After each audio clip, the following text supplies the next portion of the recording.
Okay, well, now I need to fill this with some kind of value. It's a score, right? So let's see. Score.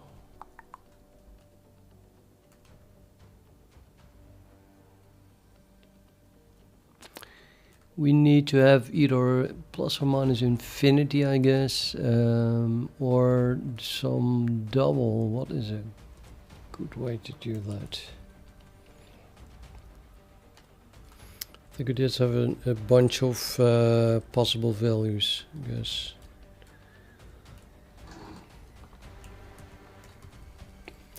Let's make an array G possible scores.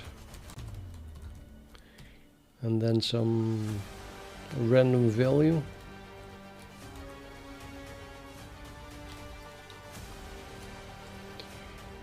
So int RV is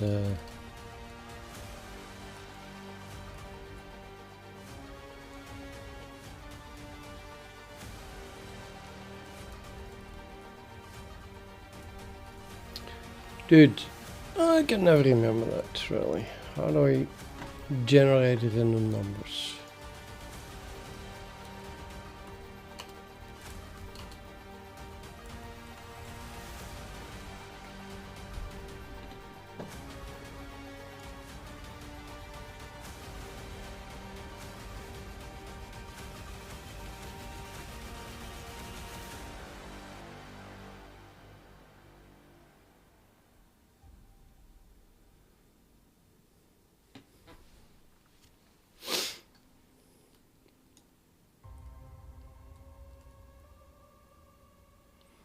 Yeah, I don't need a seed, right? So just, do we even need a random device then?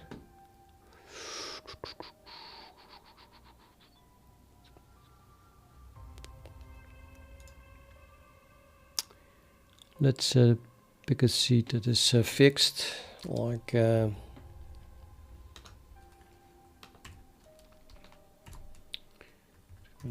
all the random initialization at the top.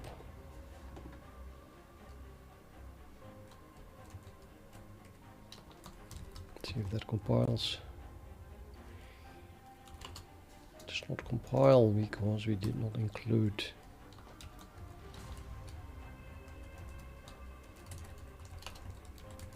random. So now it should compile.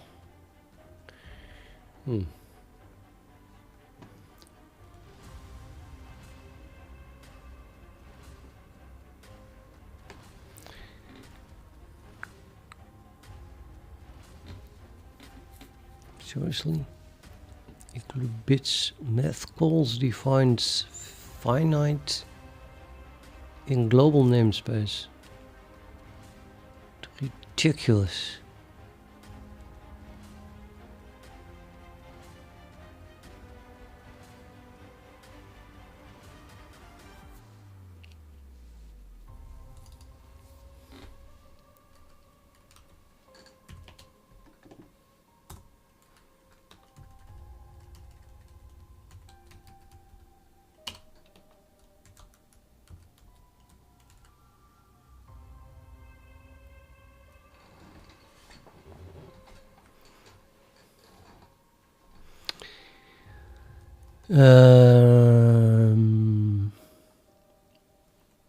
No. I cannot use this finite.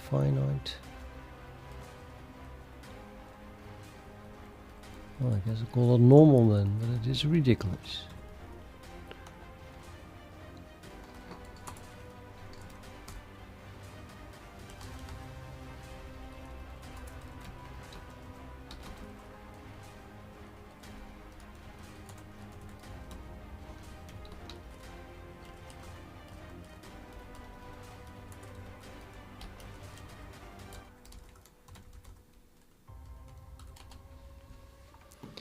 Unexpected qualifier.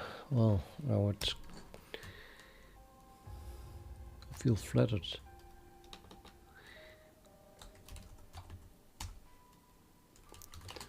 But I did not expect me to make that mistake. Right, so I have my generator. No, I have a seed. It's the next step. We make a generator.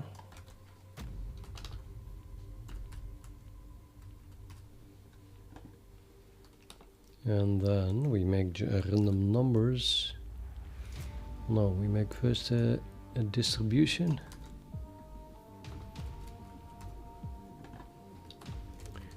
From 0 to... Is this up to n including, or isn't it? I'm perfectly happy with just int. I think it is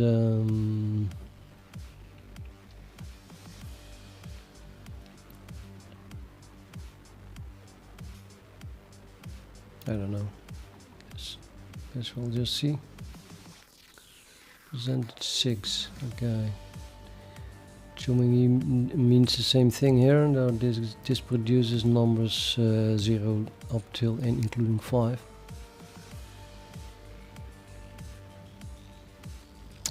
Oh, but he wants +1 here. So 1 to up till n including 6. So it is including. In that case, we need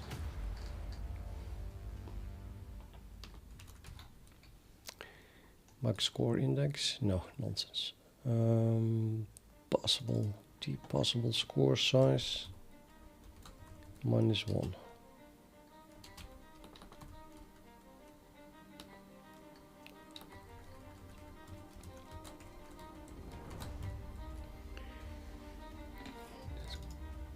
Also,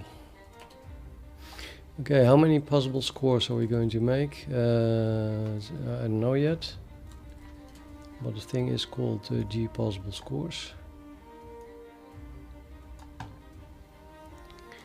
I'm going to fill them with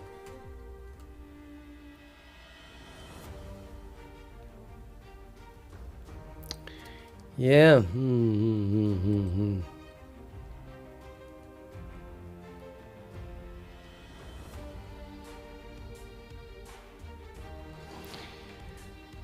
Also, this is not working, of course. I can only put one type into it. Oh, it's going to convert it to score. Who knows? Who knows it works?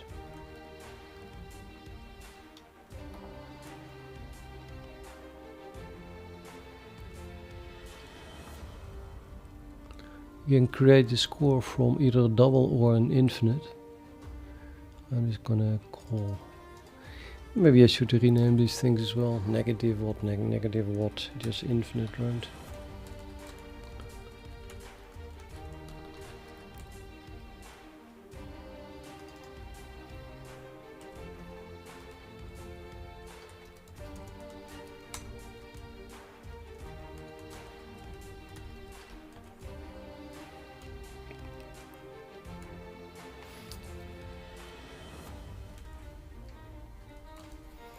I'm gonna go have a negative infinite and positive infinite. And then what are the values that we do? We're gonna do minus, we're gonna do 0 even. So that doesn't make any sense to use 0. I don't think it doesn't make any sense actually. Let's do -1. What the hell? What's wrong with my keyboard? 1 and let's say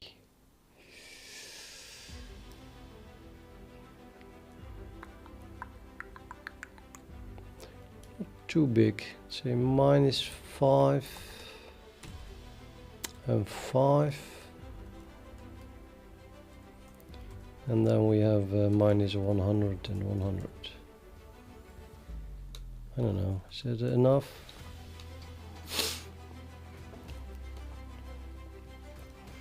Does this even compile? Of course. Let's put them in the order from small to large.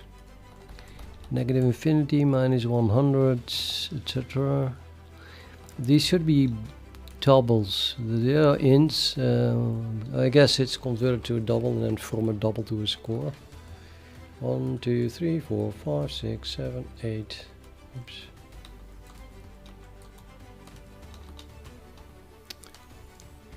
I got 8 of them now. Well, okay.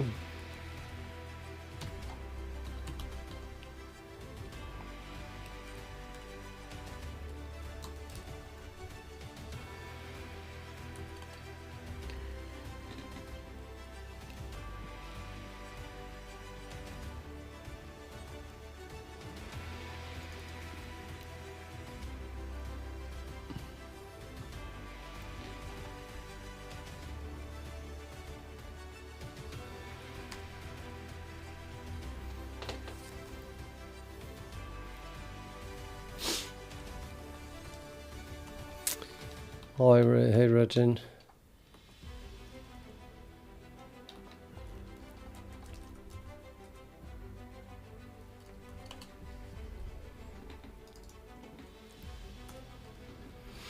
Yeah, I still need to make my RV. How do you do that? Just call dispersion building. That should work.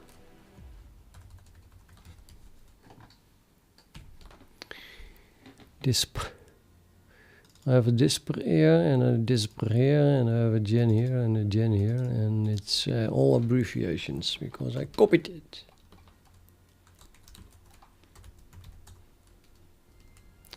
It compiles. Okay. So now what we're doing is we are running over all the elements, all possible elements even. And then we run over all possible elements that are larger. And then we make an element pair out of that. And then I convert that element pair to a mysterious index. And then we store at that index in our global D scores some random value. And which we get by accessing a possible scores array with an index that is in between 0 and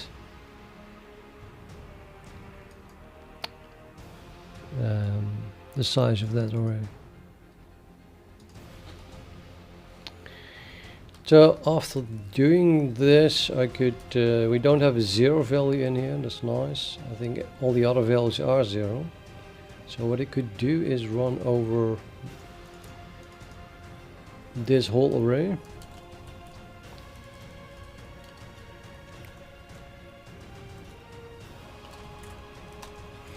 Well, it's a score. Okay, so score const reference score. Run over all the scores for each pair. I just want to see the values. Print the score. There's going to be a lot of zeros in it, so let's not print it when it is a 0. So I need to get the actual value from the score, and I'm not even sure if I can print the score yet. Score. Yep, score can be printed. So I need to know if it was made a 0. Just make a boolean. Basically, I want to know if it was if it was default constructed, but the default constructor makes it 0.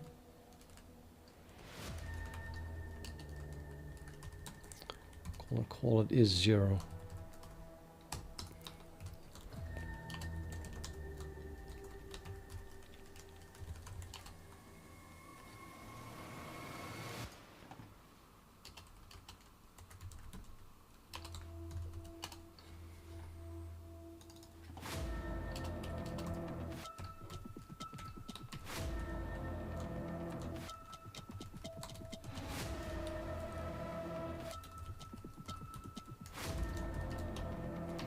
So we only print the non-zero values.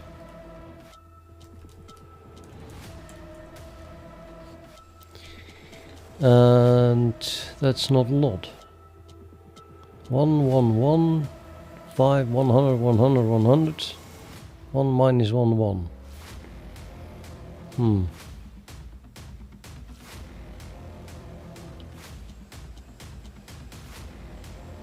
Well, you only have 10 pairs. 1, 2, 3, 4, 5, 6, 7, 8, 9, 10. 1, 2, 3, 4, 5, 6, 7, 8, 9, 10. So it's actually correct. Except that mysteriously we do not have any plus or minus infinity. Could be a coincidence. Unfortunately, I did not add a seed. I thought, let's make it reproduce or something like that. Let me try different seed. At least see one yeah, plus and minus infinity all over the place. Okay, so this makes for each possible pair we have a certain score now.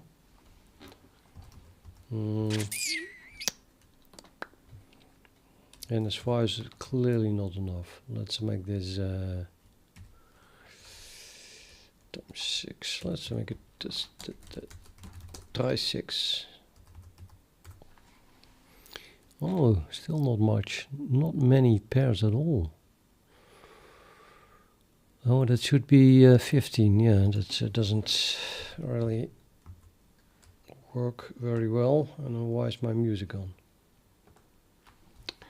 Because this breaks, keeps breaking.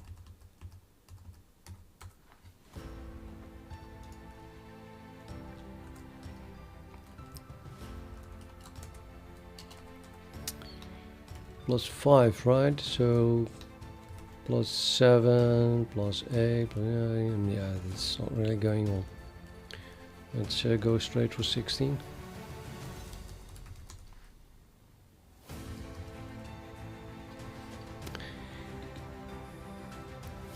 So now the number of pairs is AB, AC, and so on till AP. And then each pair gets some kind of score. Now we have a nice random distribution, I think. All the possible values.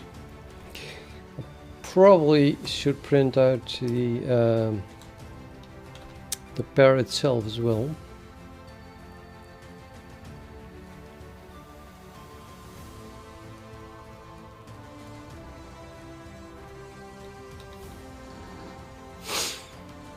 You can just print the score right here.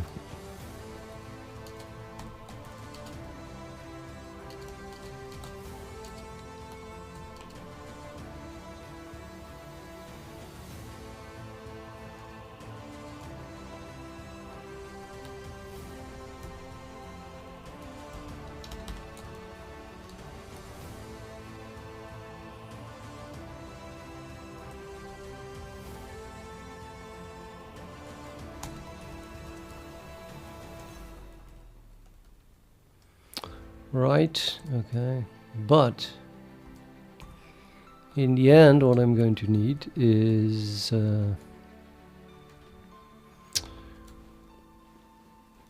I need a way to print the score, I need a way to get the score of a pair fast.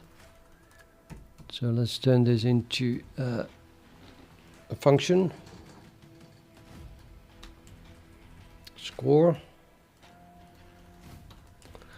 Let's get the score of our element pair. This should work. So that returns a score.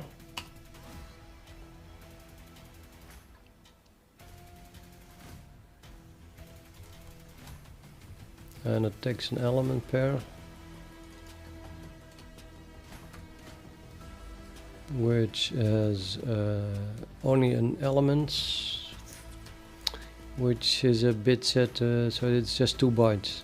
You cannot pass it by value. I'm just keeping calling it EP. I think. Just a global function, and this then should return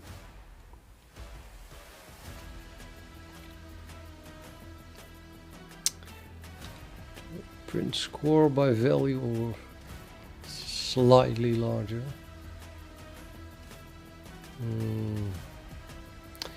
Well, let's return a reference, why not?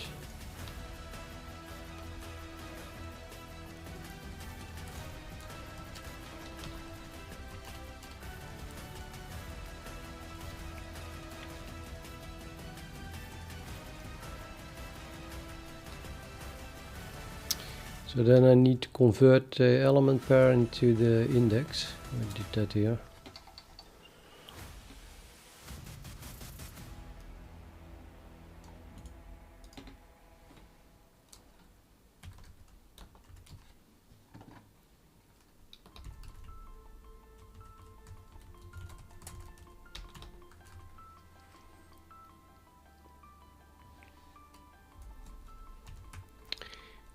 Right, so now we can, having an element pair, we can print the value of it. If I had typed everything correctly. Warning, ignore a return value. Ignoring a return value. Return.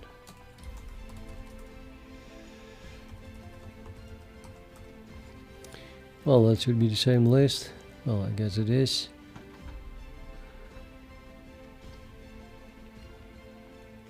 Okay, so we gave randomly every possible pair.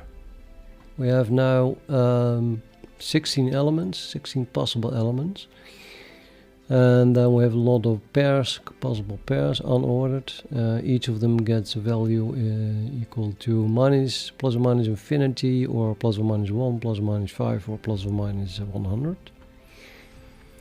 And now I want to find the best partition.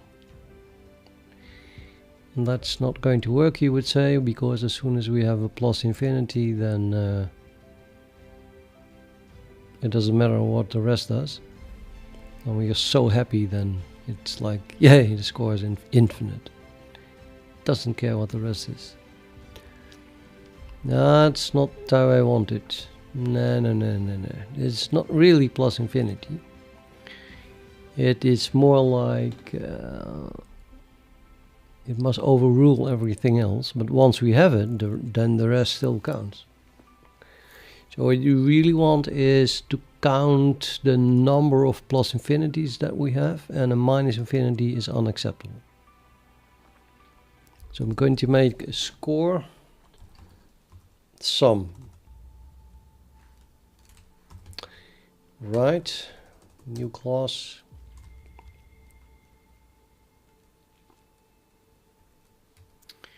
Now I have a score here, and we're going to need to be able to add score together, which must be optimized.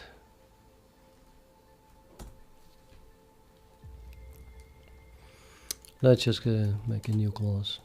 Score sum. The sum of scores. Okay.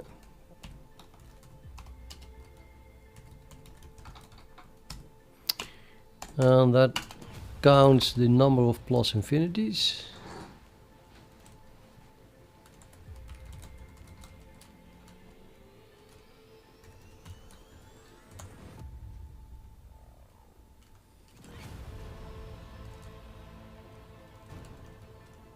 Well, I call them positive here. I just call it like this. Number of yeah. Number of positive infinities. Okay, and then we have the normal sum, which is sorry,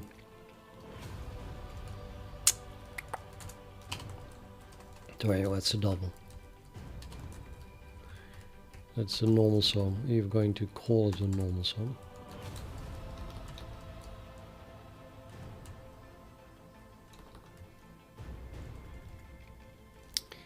And finally we have a boolean that says if we have a minus infinity has negative infinity.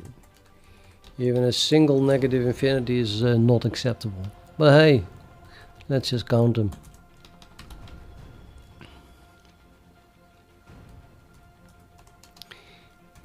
I don't think that we need to construct this thing otherwise than just default constructor, which then fills everything with zeros. So then we have nothing. The sum is just a normal zero.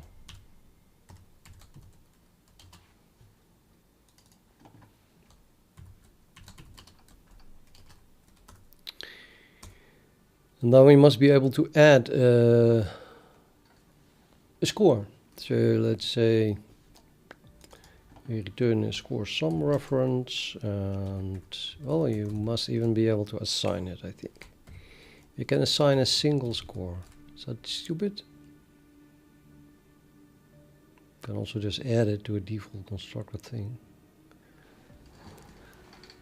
But yeah, maybe I want it. Maybe I want it. Must be possible. So allow to assign a single score. So assignment operator, return reference to the current object. And yeah,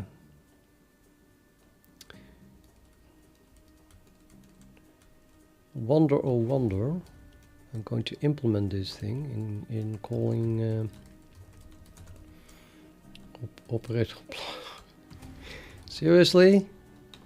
Well, not really. I must assign 0 first, right? So if we assign it, we want to clear it. So I'm gonna call clear, and then I'm gonna add score.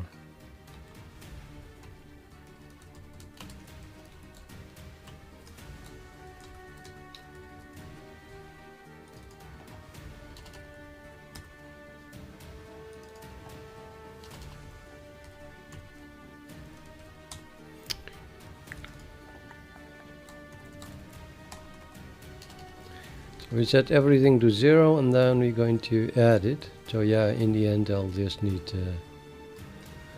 an operator plus plus something, plus equals.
Ja, I'll add an assert.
So it's not infinite, and it's normal, and then we can just add the value of the score to the normal sum, right?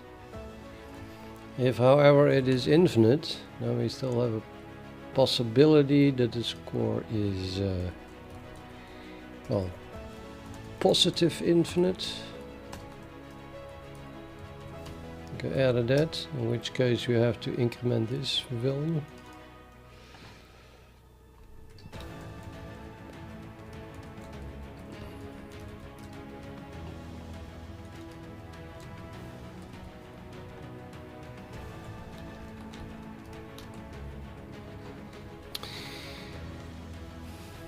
I think this works right now. So I must be able to print this thing. So we have a print on standard stream reference OS const.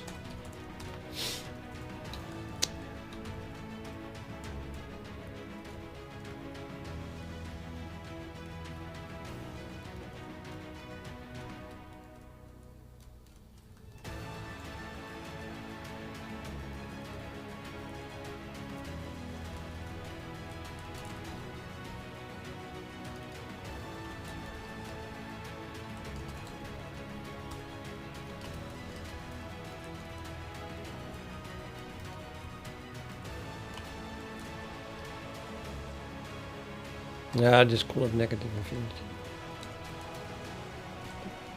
It's bad. I'm gonna use negative infinity with an exclamation mark.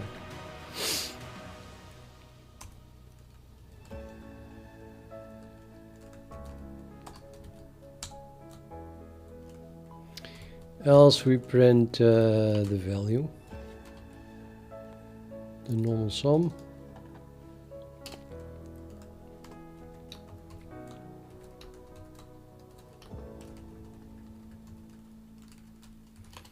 And then if has, sorry, why am I calling it has? I was counting it. Number of negative infinities.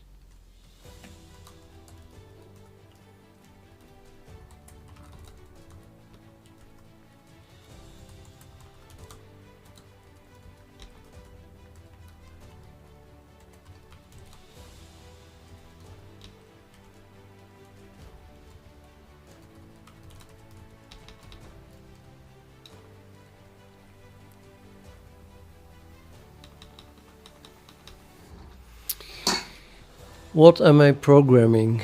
Too difficult. I cannot explain it.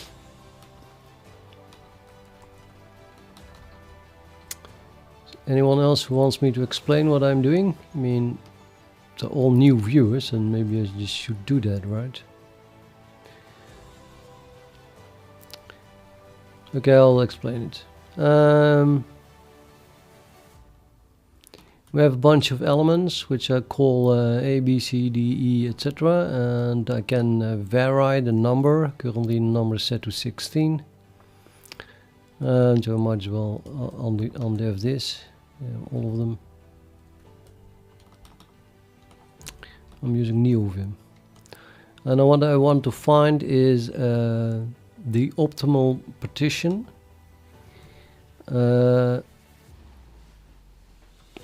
I'll put each element in a group, either all in the same group, or we put a few in one group and a few in another group, and one of the elements is all alone in its own group, and so on. And then for every pair of two elements that are in the same group, we add up all the scores, where the scores are just fixed for each pair. So I have here a score that is defined for every possible pair. Then there is going to be one or more partitions that have the highest score, and I want to find that. And the goal of this program is to find an efficient algorithm to do that. You could brute force it, but that's going to take forever for a larger number of elements.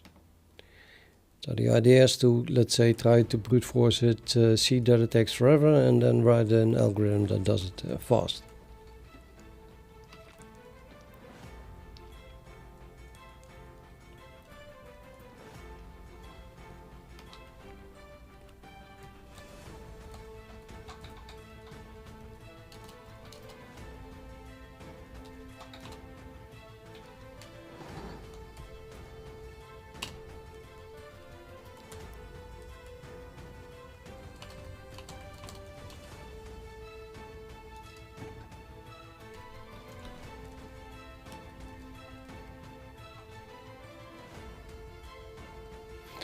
So we're going to need to compare the sum, I think. So we need a Boolean operator less than. I like my binary operators to be friends, aka free functions. Let's pass reference left hand side and score sum const reference right hand side. Now, when is it less than? If I think that if a negative infinite is set, I mean, infinite overrules the value, right? So we start looking at infinite. We start looking at the number of negative infinites. And then that means that if the left hand side is unequal the right hand side, then that determines the order. So in that case we return that it is less if the number of negative infinites is larger than the right hand side number of negative infinites. Now we have more negative infinites in the left hand side, then it's smaller. So it returns true when it is when that is the case. If the number of negative infinites is equal, then we look at the number of positive infinites. Yeah, okay, hello. My mouse is annoying. Right hand side number of positive, if that is then unequal, and then return the, well, in this case it is less than if it is less than, right?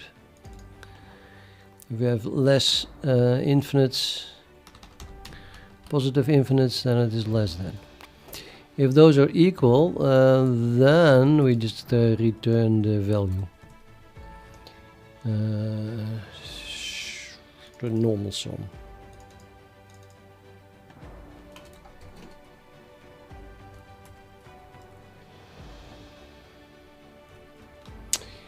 Okay, left hand, right hand. I think that's a nice comparator. What else do we need? I want my print on to be at the bottom, to be honest. It's always at the bottom. Even below friend operators.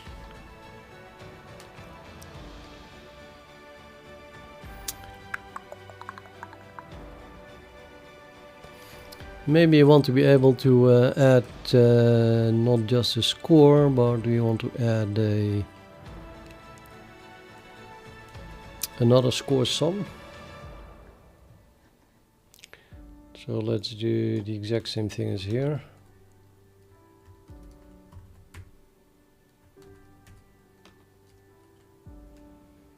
But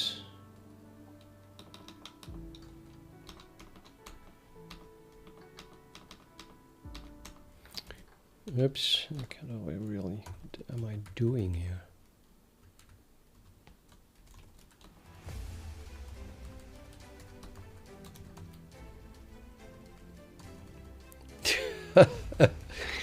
Boys Bunny, welcome. Score sum. Let's put this one as a reference.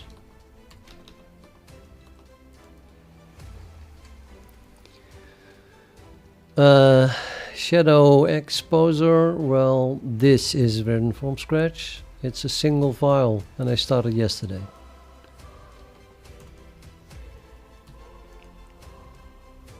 I'll put it on GitHub even. Anyone want to watch along? GitHub, git status.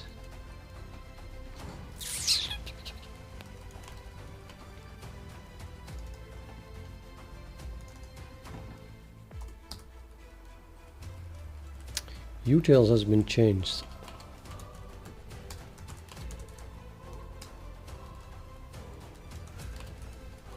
Look what I had to do. Const expression. Oops, that was too fast. I had to add const expressions literally all over the place. Did that off stream. Most of it. Just before this stream. And I know, and more const expressions, more const expressions, and more const expressions. Oh my god, this is a bug fix. Okay, concepts, yeah, this is not const expression, there was a bug fix for something. Let me do a get at -p, and then do the const expression separately, or first even.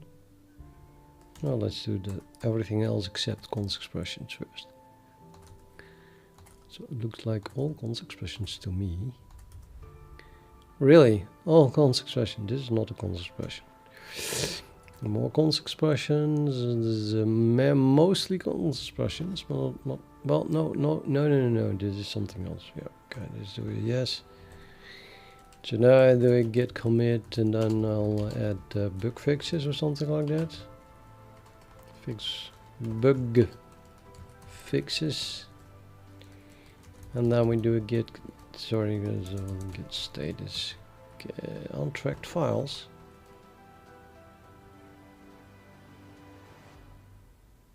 Oh, and added a new index file. I'm not using it yet, but hey, like I told on the stream yesterday, often it's a really good idea to have a wrapper around an integer that you use as an index, because well, at least I use a lot of indexes, you know, for vectors and arrays and stuff like that, and it's super annoying that those indexes are just int, they are not type safe at all. Very confusing, goes completely wrong. So I just want them to be, you know, have their own type, and I made this C++20, but yeah, so you just think of a certain category. This can be just an incomplete type. You just do struct my grandmother, and then you semicolon, and then you can put the grandmother here. And this enforces with using concepts that it is an integral value for your index, and then it's just a wrapper around that. So you could use int. Int would be is an integral, so that would work. And then you have to call get value to get the value, and you will not have a problem with accidentally converting ints into these indexes, because there's an explicit here. And we have increment and decrement operators, a spaceship operator, so you can compare them, ordering compares and equal compares, and that's about it. So yeah, this is a very good thing. This is a yeah. I cannot print it actually. I see. Okay, I have to add a print on and stuff like that, but it's a good beginning. I'm gonna add it already, although I should start using this, I think, for say my current indexes for the vector and the array that I'm using. And Yeah, well, I don't know. Anyway, then now I have it. So let's add it. Git status. Commit everything. No, not commit everything. Let's just commit index. So add index. Add class index.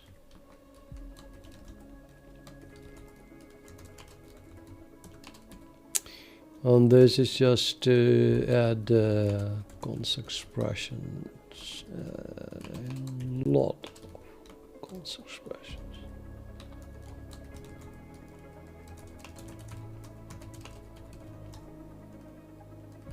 Seriously? Why is that not fixed? That should be automatically fixed if I run autogen.sg.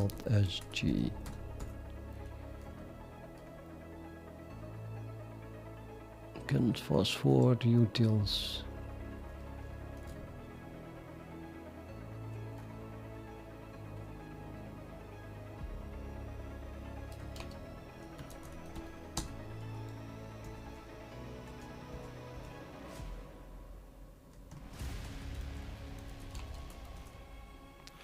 Well, at least it fixed it now. Git push. Reject. Git pull.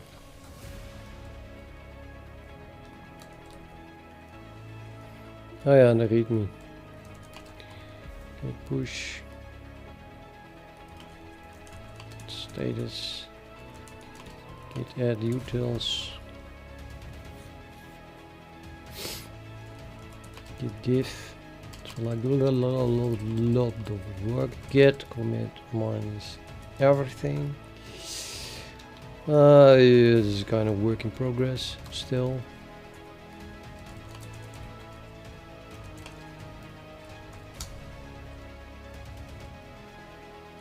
Okay, now you can clone it. People want to have the source code, what I'm working on now, and just push it to GitHub. So you can go to partitions. This is what I'm working on now. There's no readme, excusez-moi. That's okay. You can clone it using this git clone and then this URL that you find here under HTTPS, under codes, under this partitions thing. Now we're going to continue in the meantime.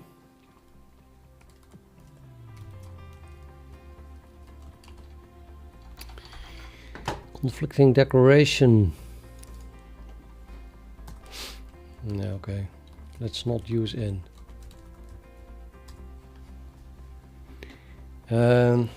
Partitions.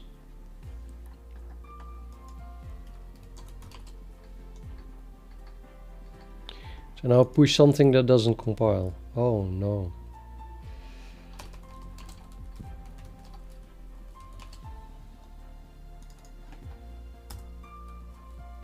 You have to comment out the N.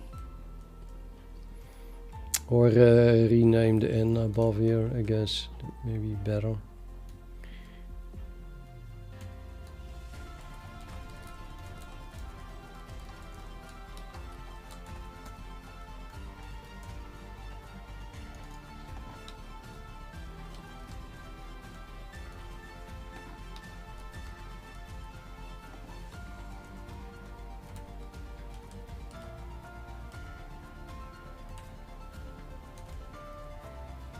Yeah, it's just a comment.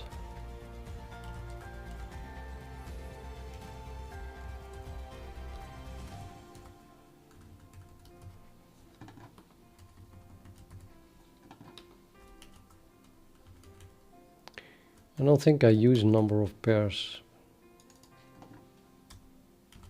Nope. Let's kick it out. Last element is that. And the second last element is that. Now we are around. Something went wrong. Number of pairs was not declared in this scope. Oops. It was used. What I didn't grab for it. I really do not know anymore what that was. So now again do a git diff, however. And then we see what it was, yeah. Number of, okay.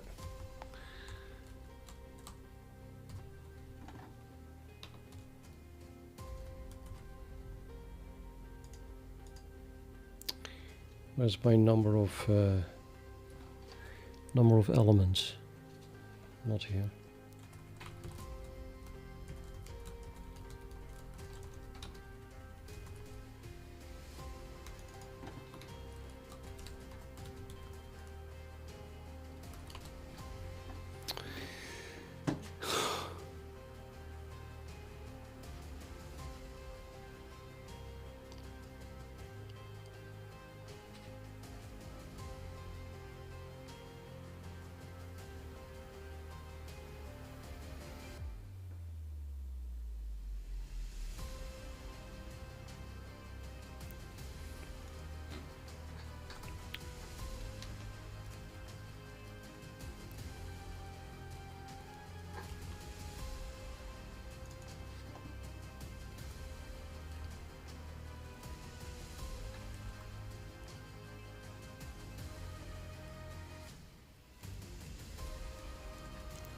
How is it possible that this did compile and now suddenly doesn't compile anymore in this disastrous way?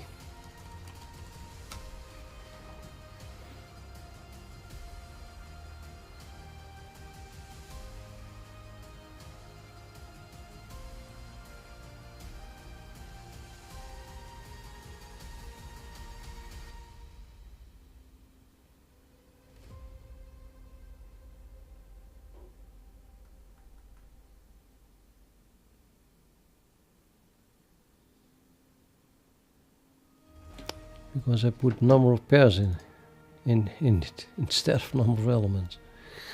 That was also an N. Oopsie. The number of pairs was indeed not used. Oh, yeah, now I see what I did. Stupid. I selected with my mouse to look if it was being used or not. And then I started pasting that again. So this is not used. It's not used.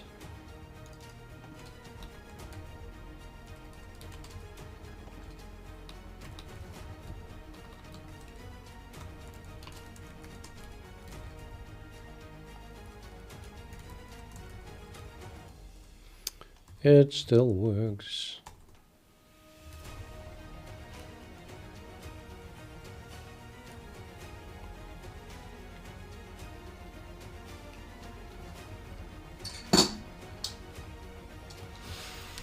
Okay, so we run over all the elements. That is A, B, C, D, E until P, and again, but then only larger elements. So if this one is at C, we start here at D.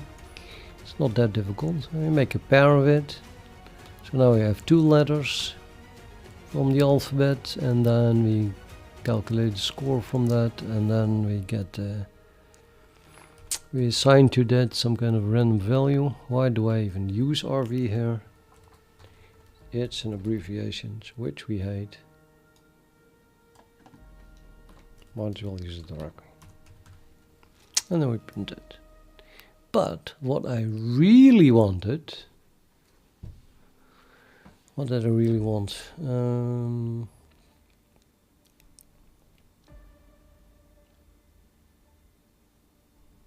Yeah, this is just an initialization of the array. What I really want is it's kind of nonsensical, but I'm keeping it around. I was writing a new class called score sum, right? Yeah, this is where I was, I remember. Adding a score sum to another score sum.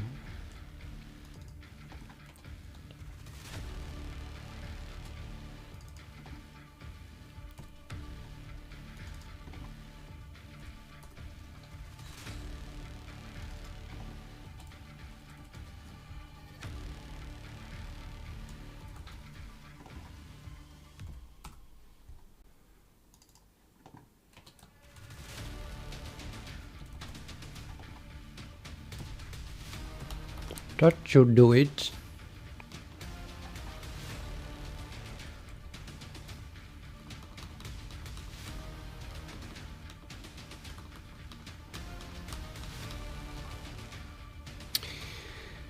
Now we want to calculate for a given partition the score, or the score sum, I guess. Do I want to yeah, the score sum. Want to calculate the score sum for a given partition.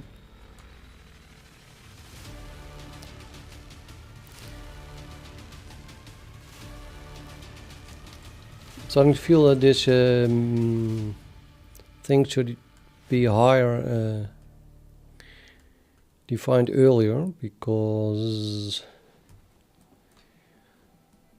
I want to use it in the other classes, right?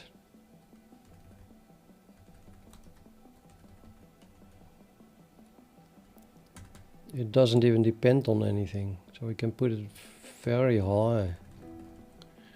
Let's move it very high.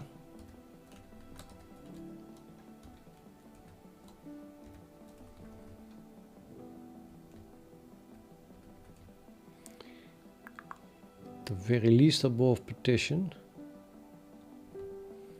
So group index is already has a partition. This is partition. I can put it below group, I guess. Group does not have nothing to do with the score, or does it? No. A group has a score also. Yeah. Element has nothing to do with the score. Let's put it below here.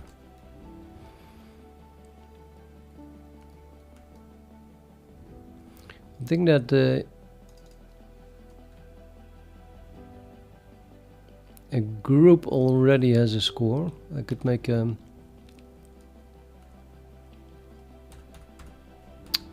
could add a function to a group that returns a score, I think. The score sum. I don't like it to call it score sum, really. I want the score sum to be the score. Then maybe rename it and then rename score to something else. Currently, a single score is just the score of a single pair,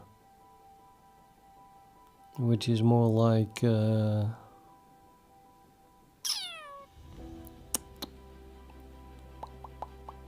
why are they even different classes? Cannot just combine them in one.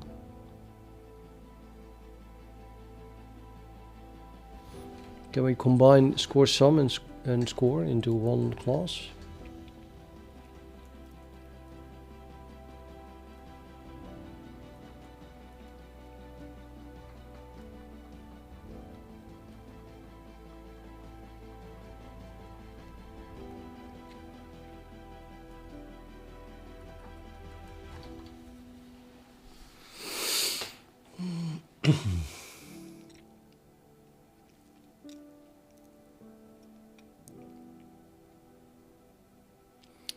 Theoretically, we could do that.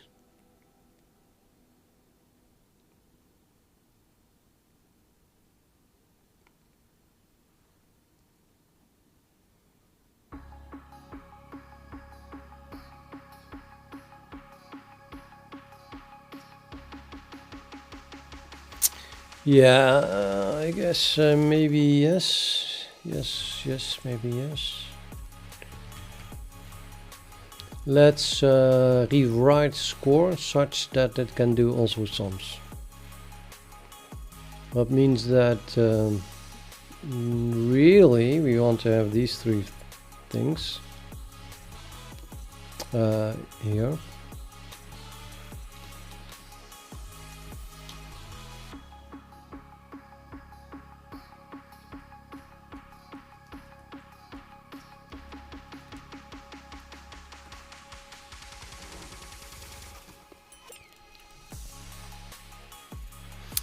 The default constructor constructs 0 here, and the score sum was constructing a thing that is completely 0.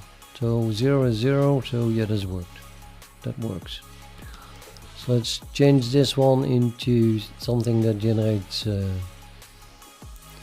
0, and then that means I can just use the constructor of score sum,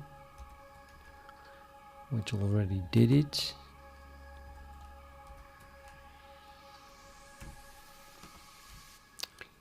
So now it's called score, and well, we don't have those anymore. I just might as well put it like that. This seems to be working, and I'm constructing a score from infinite. We can still keep that, and then infinite, we don't have that anymore. We just have a number of positive infinites.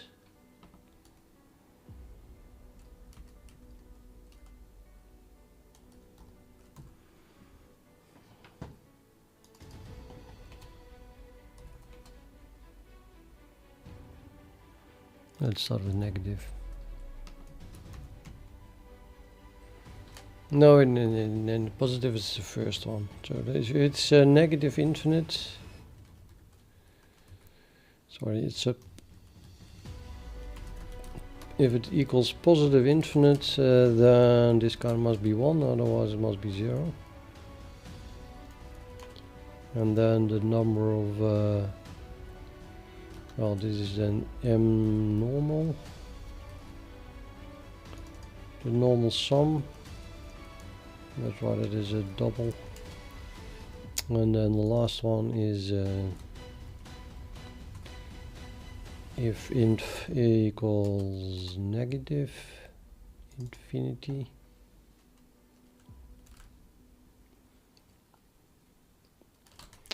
And then this is 1, and otherwise it is 0. Yeah, that should not be normal, I think. Well, you can still pass constructed from normal, and then you just get 0. So that's no problem. Is 0 now means that value is 0 and both infinite counts are 0.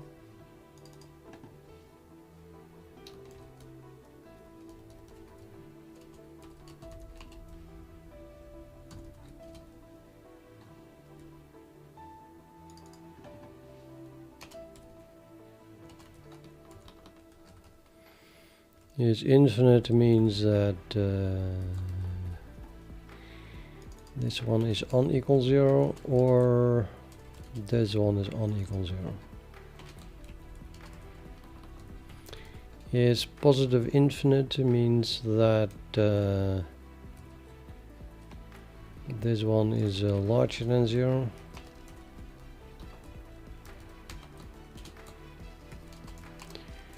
And this must still be 0.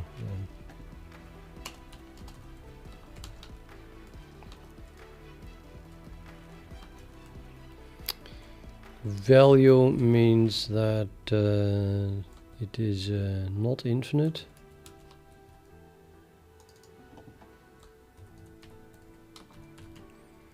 In which case we just return the normal sum then. Get the value as double.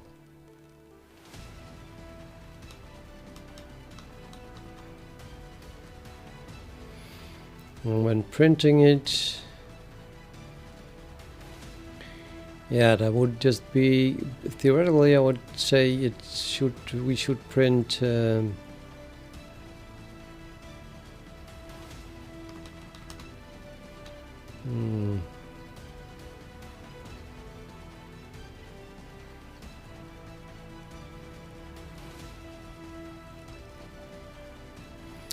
I should rewrite this, but I could steal it partially maybe from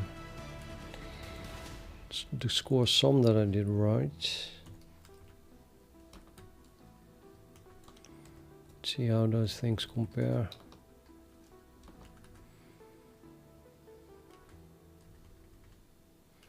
guess this still holds. Now here I wrote minus infinity, which is a normal score, actually.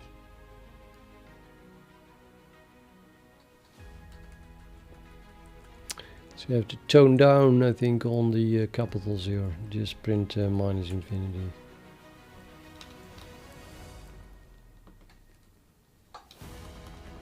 Oh, no, yeah, well, yeah.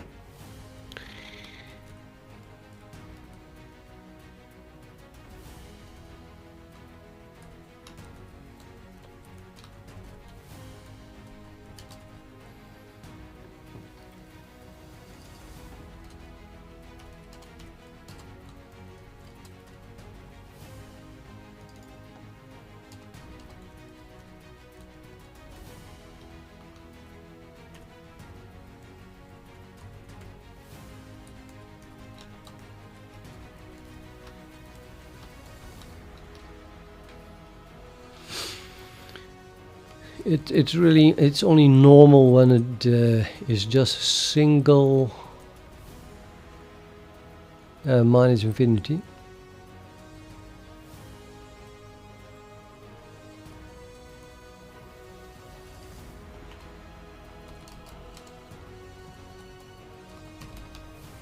And otherwise something is wrong.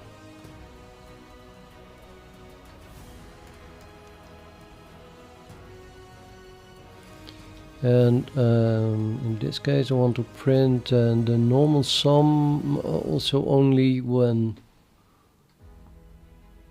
it's not positive infinity.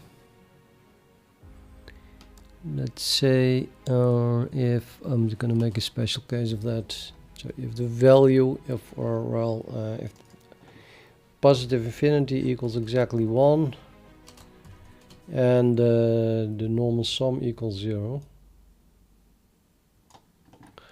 then I still want to print it the way we did here. And otherwise we print it like we did in the sum.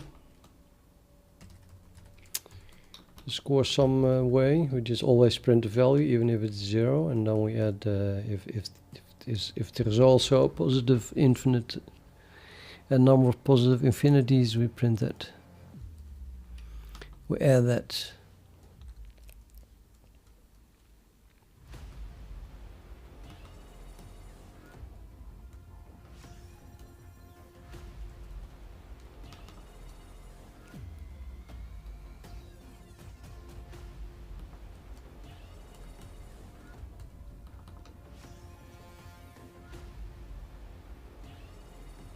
I think I rewrote all of them now, more or less, that it works. And now we have to copy all of these things, which are the implementation of the sum, the score sum.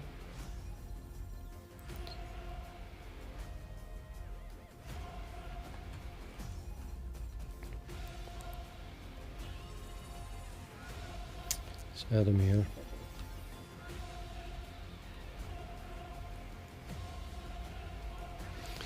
Yeah, adding a score, there's no score anymore. Well, there is, but it is always a score sum, so we can just add score sums. Assigning a score, well, we're going to assign a score, but so let's see, this is the sum. Sorry, there's no sum anymore, just only score.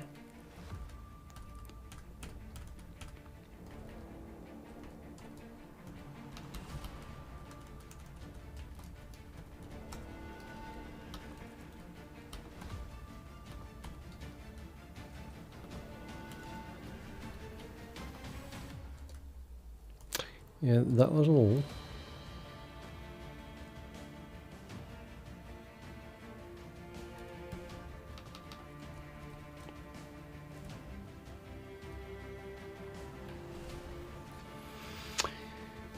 I guess that was all. Okay, now let's see what the compiler thinks about this.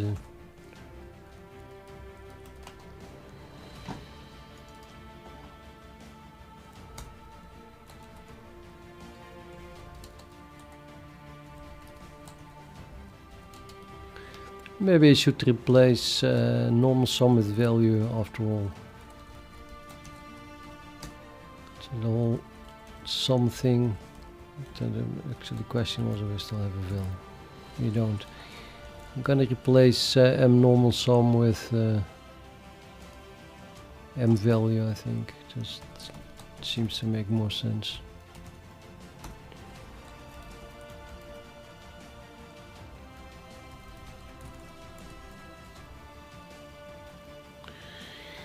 Oh, suddenly everything is 0.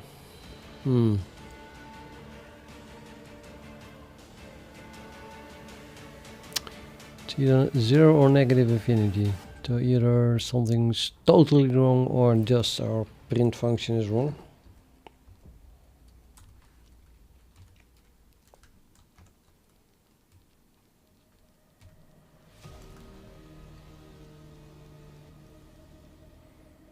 Let's see. So the possible scores contain these things. Why would that not work anymore? And that is either, well, it's an integer. Well, that one.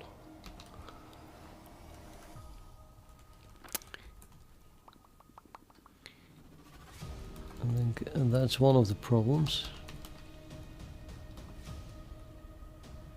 That never worked apparently.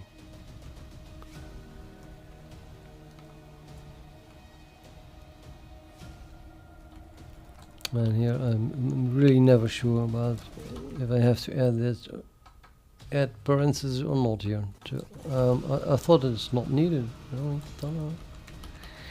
Probably not needed, but when things go wrong.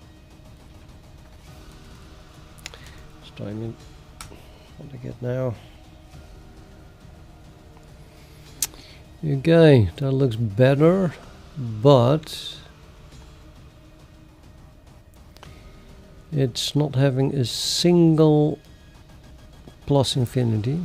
I think those zeros are plus infinity.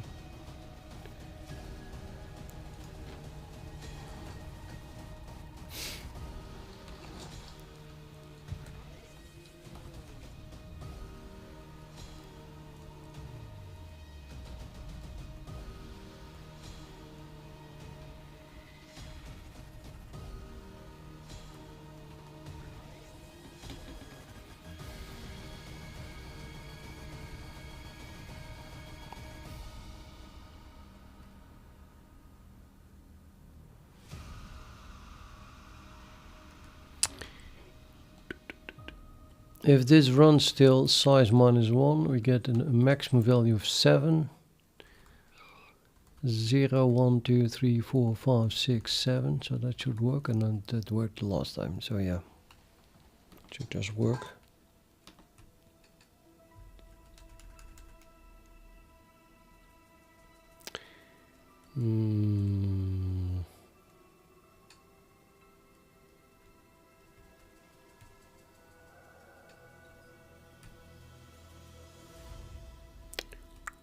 Too many changes.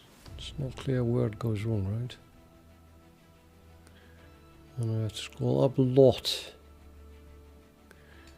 Group, score. Okay, let's have a look again at this thing. If I create a score from an integer, that apparently works because I saw them being printed. And these, well, I did see a negative infinity. If inf equals positive infinity, then we assign 1 to m number of positive infinities. If m value is always 0 and number of negative infinities is 1 if inf is positive.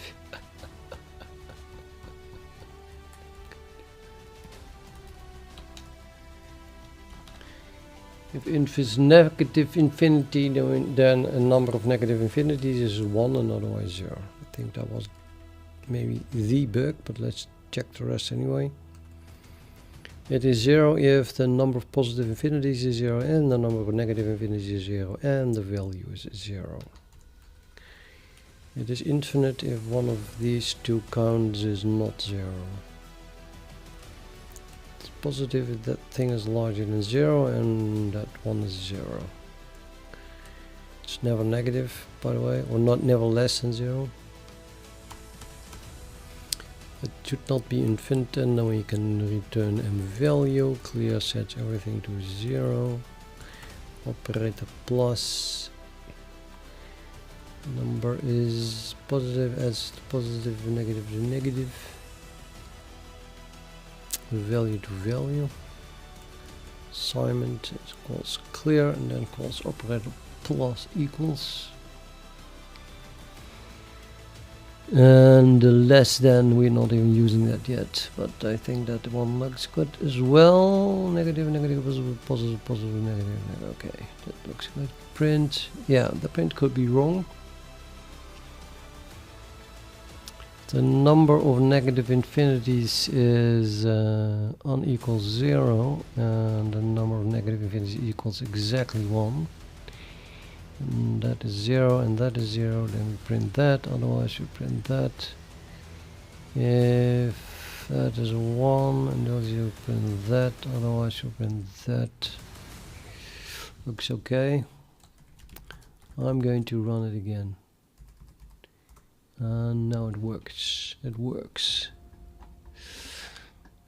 Okay, so I think we are back. Yeah, there's no 0 anymore, and we have both plus and minus infinity.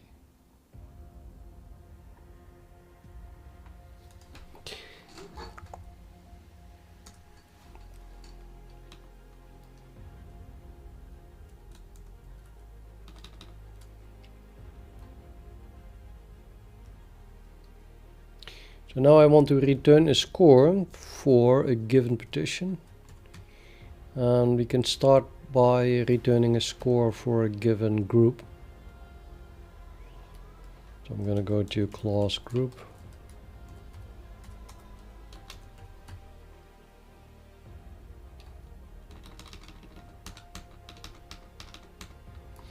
Group.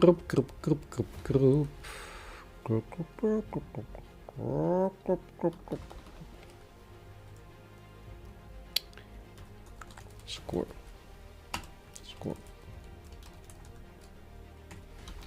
Let's for a change not define it inline. Or shall I just waste CPU and memory and everything and just do everything inline? So what we have, it's kind of a lazy approach, but well, why not, you know.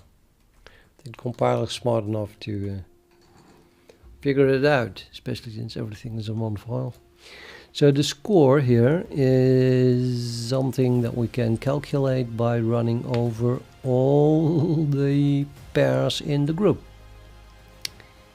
and then getting the score that belongs to it, and then add them, and then returning them. So we return the sum, return a sum, where the sum is a score. And the default constructor of score makes it 0, so I'm happy with the 0. And now we have to run over all bits that are set in m elements, I guess.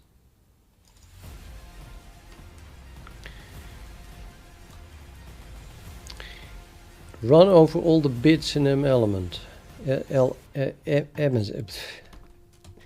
M elements. M elements is an elements type thing, which is a bit set which has provisions for running over all the bits.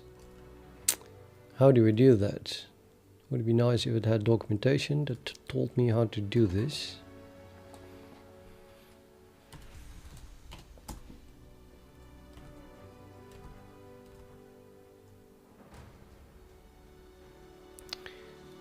Minuscule amount of documentation, but I'm not really seeing a for loop there.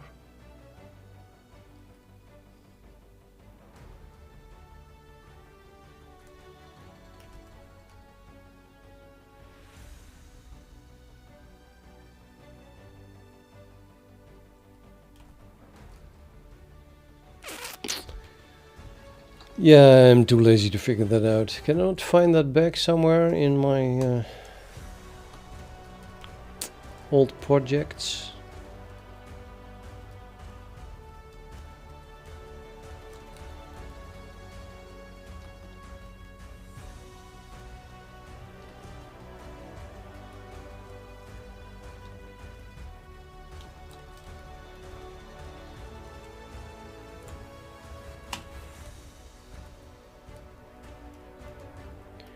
I think that AI CXX must have it, because it's a utils thing.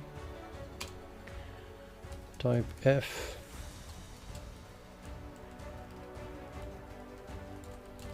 And just look at CXX files.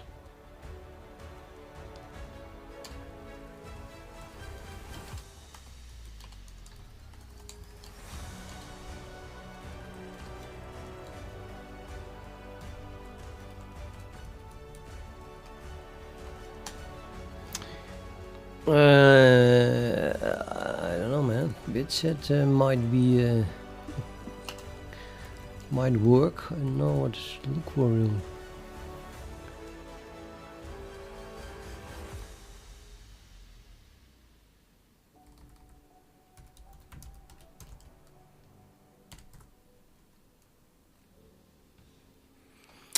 Nope.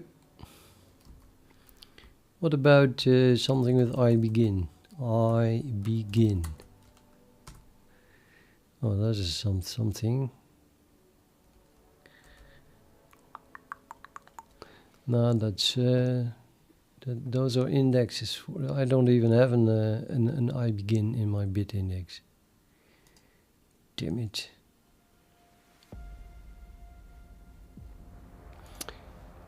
I have a better idea. We're not looking for loops. We're looking for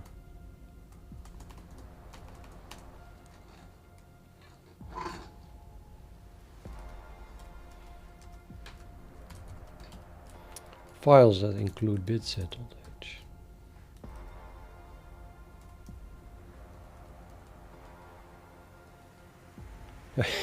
edge. Yeah. No, I don't think so. Okay. Did I call it CPP then? Somewhere. How about headers?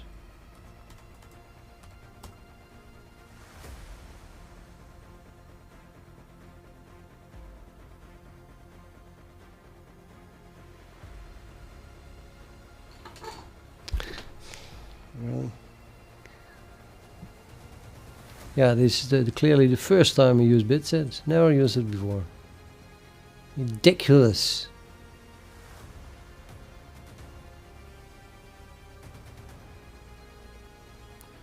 I know for a fact that I did run over the bits of my bitset often. Come on. Come on.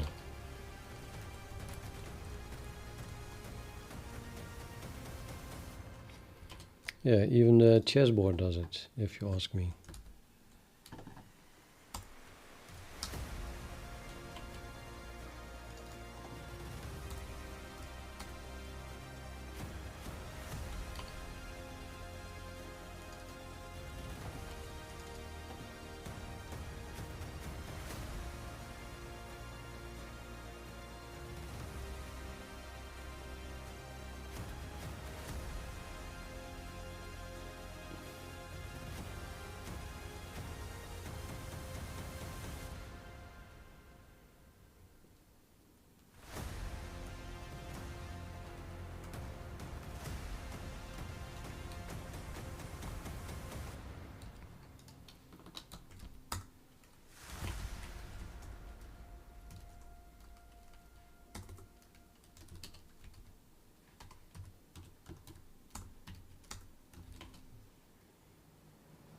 Test suite.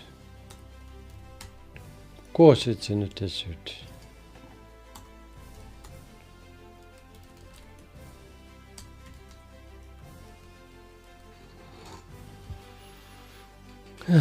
Very minimal.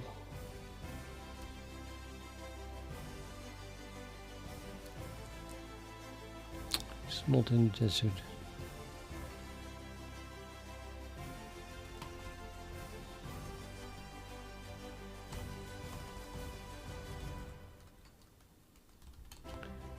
Guess I have to give up. Benchmark bit set.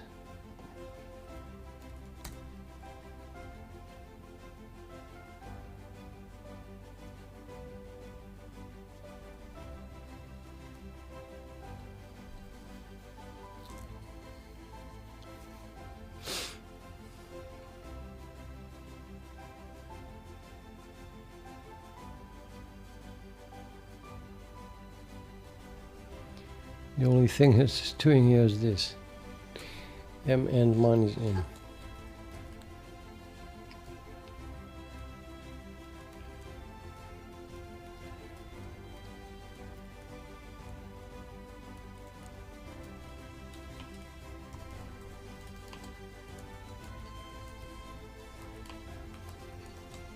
Okay, I'll just have to look at the code then. So something like called next bit in. There it is. This is what we have to call. Now that's something I can grab for, right? I'm going to do a really brute force search here, I think. Find type F, and I don't care about the name anymore. Just give me all the files that contain next bit in.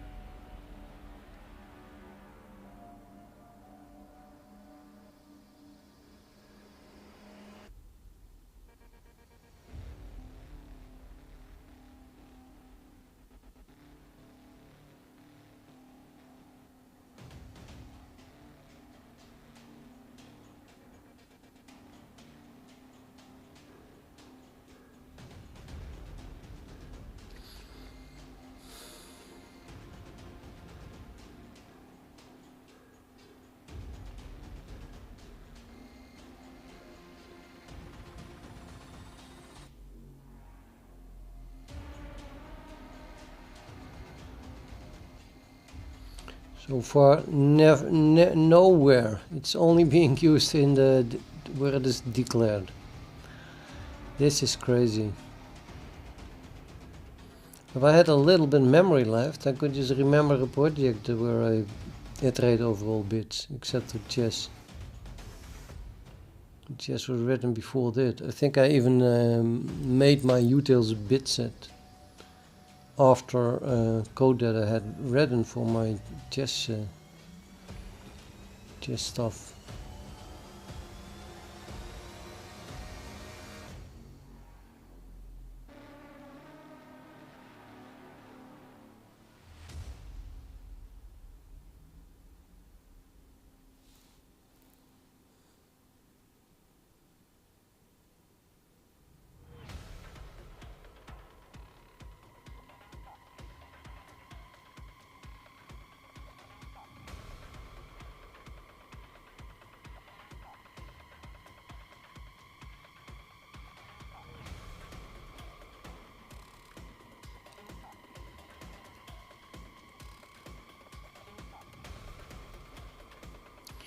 Thank you, Post Bunny.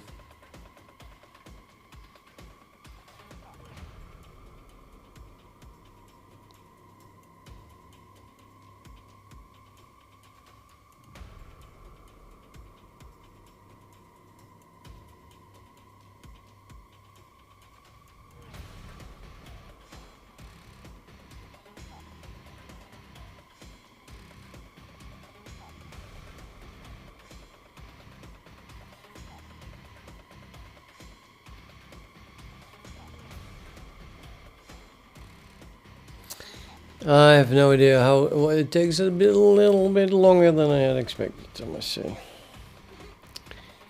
It's definitely not all source code. What is it looking through? Well, finally we are there. But didn't find anything except bitset.h.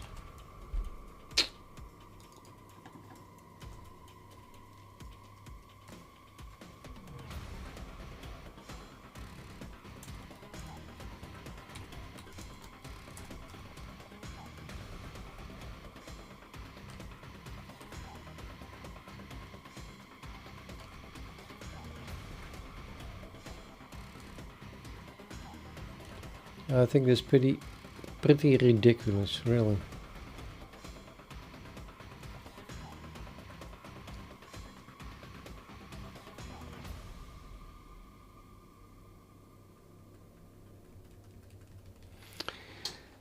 Okay, I'll give up on finding old code. Let's just have a look at the source code and then figure out how to do this.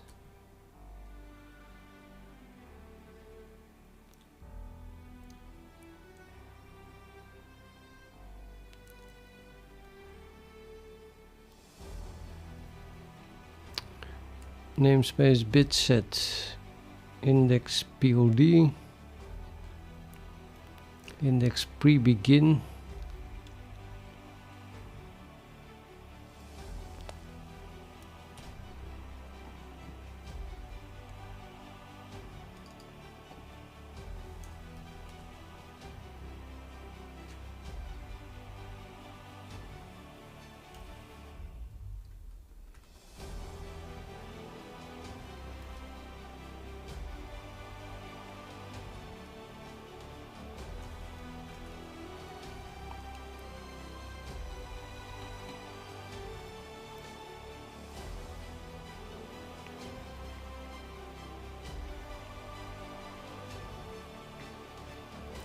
I don't understand why I cannot find code that calls a next bit in. What kind of nonsense is this?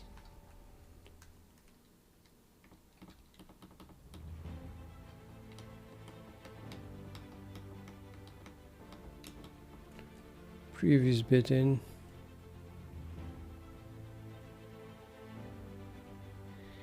We have an iterator here. It's not iterator not doing what I want. Bit set.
Yeah, okay. I think I'm getting it. How this works.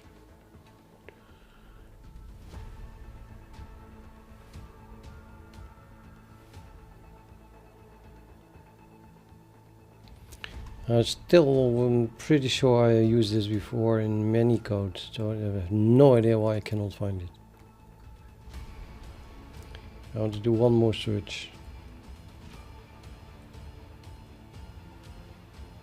Well, maybe 3 more for each of these types.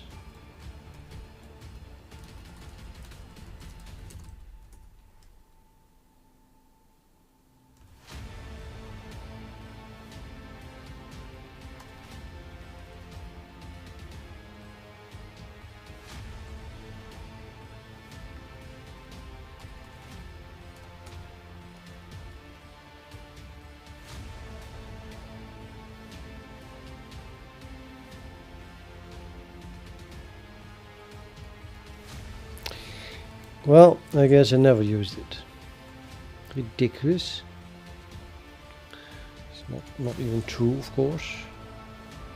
Although I am only looking in what is it? Just looking in the wrong directory, I think. I should look in this directory.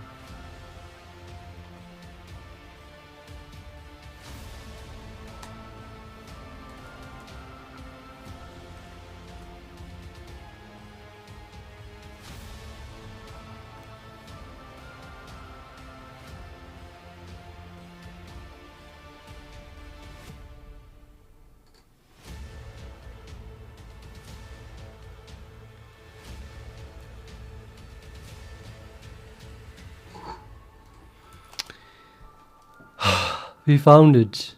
There it is. Thread permuter, quantum, memory model, BIP39 converter. They all use it.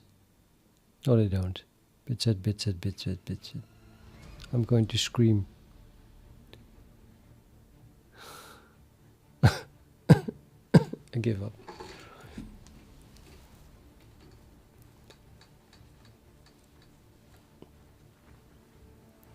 Even libECC is not using it.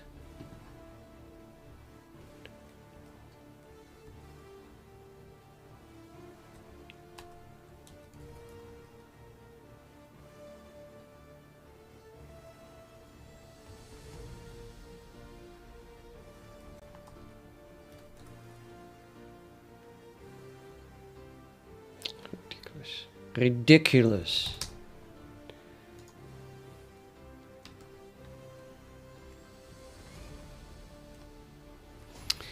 Okay, anyway, apparently I have to create an, I think, a considerator, bitset considerator. And we don't really have to create it. I can just use auto. Oh, that's why I never found it, of course. So what you really need is something that returns a considerator, which is begin and end. Yeah, that's it. That's it. We have a bit set and I'm just using auto begin and end.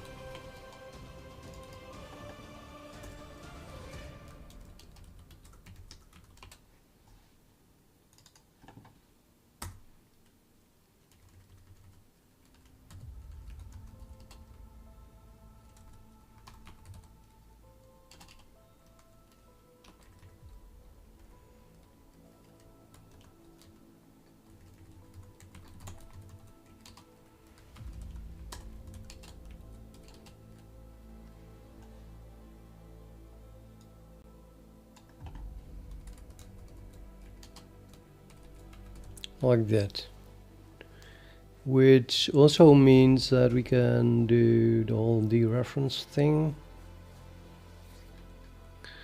I think. Let's test if this compiles.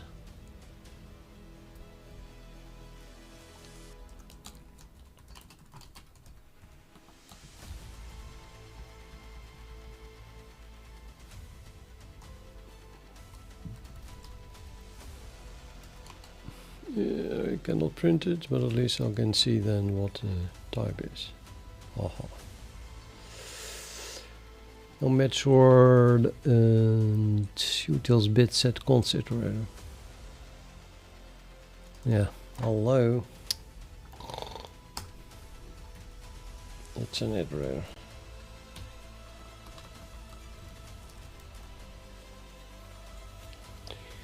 Okay, well, I don't know, it worked. Partitions.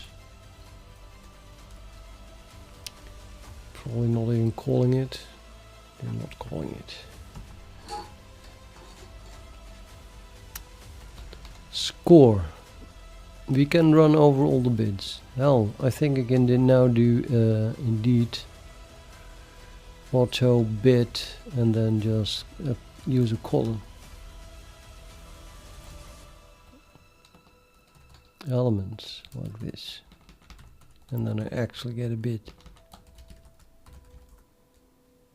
Yep, it also works. I guess that's the reason I could not find it. It's simple. There was no way I could grab for this and find out how to do it.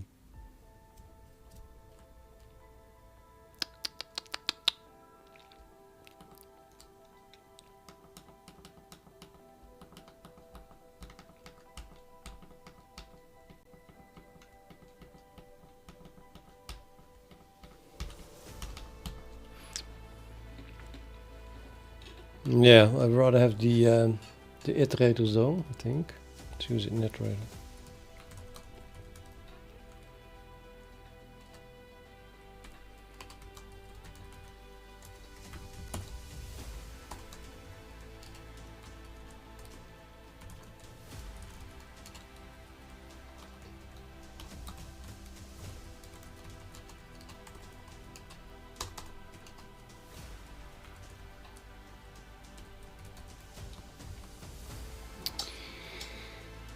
Right.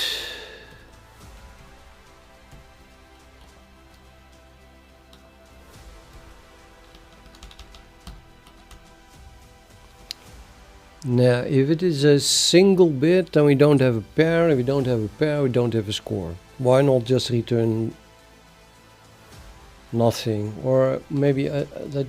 Okay, the score is already 0 here. So we should only do this when we have at least 2 bits set, I think. So here I want to test. Sorry, I want to test here if not is single bit. Elements is single bit, I think.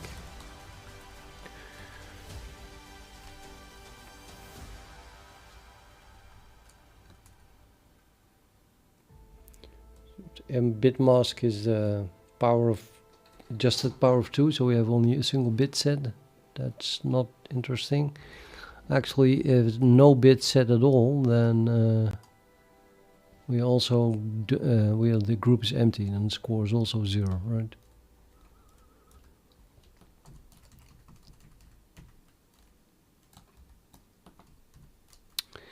So it must not be a single bit, and it must also not be empty.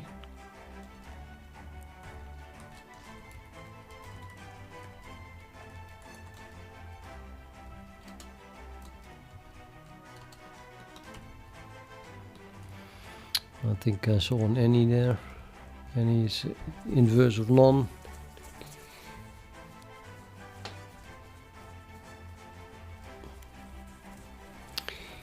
But how to run over all the bits higher than bit iter?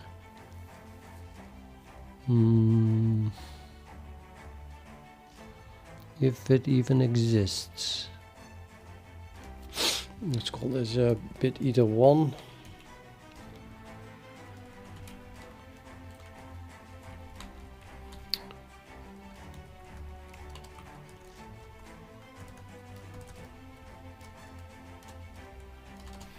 I'm just going to set it equal to bit iter 1, I think, and then we're going to do we're going to start with an increment. Yes, I have to start with an increment.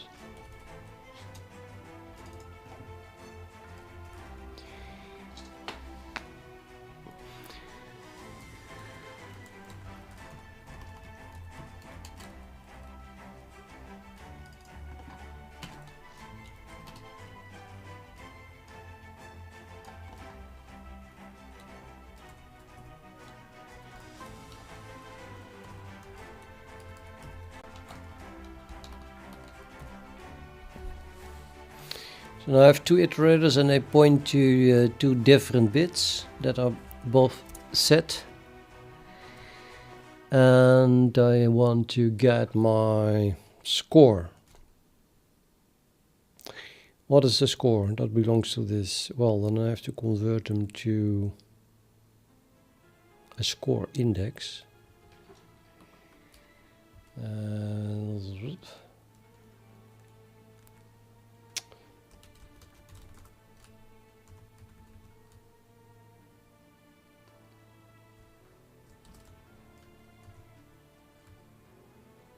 This is a score index.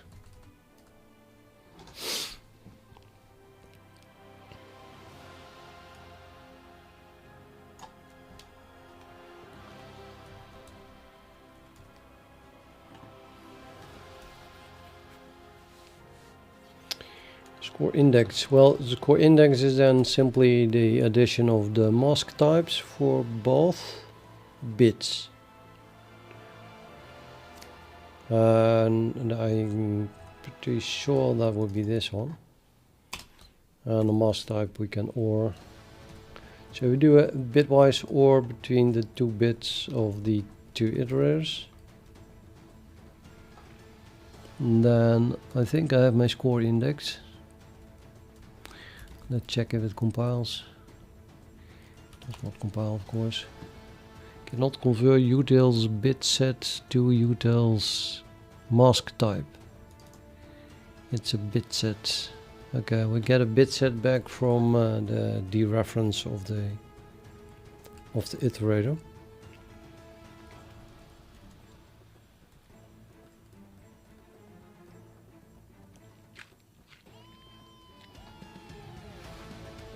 And I really need a mask type.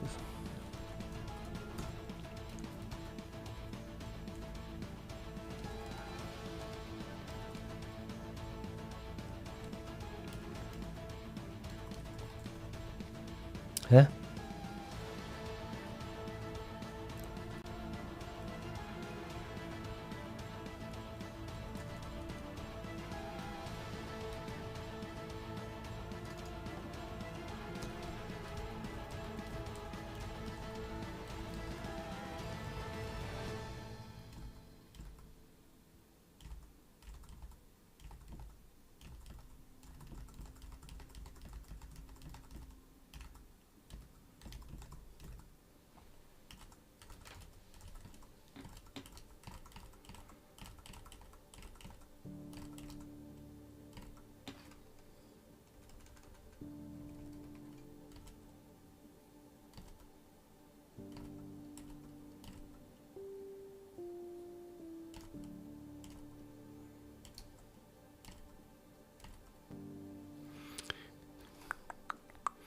Wasn't that the yes, the mask type? Yeah, or can cast it too long, but that seems not required here.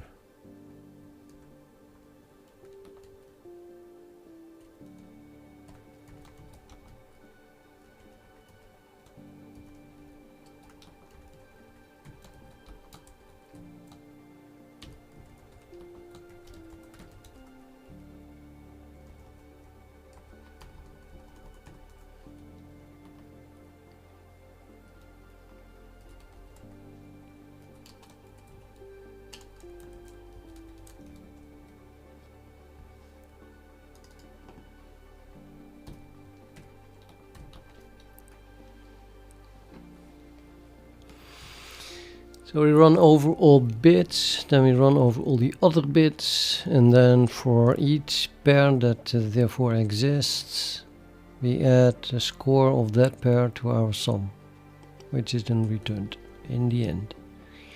So this should give me the score of a group. And of course we have to test this. So we have to construct a group. How can we make groups? Group is constructed from one element or from multiple elements. Where elements is our bit set.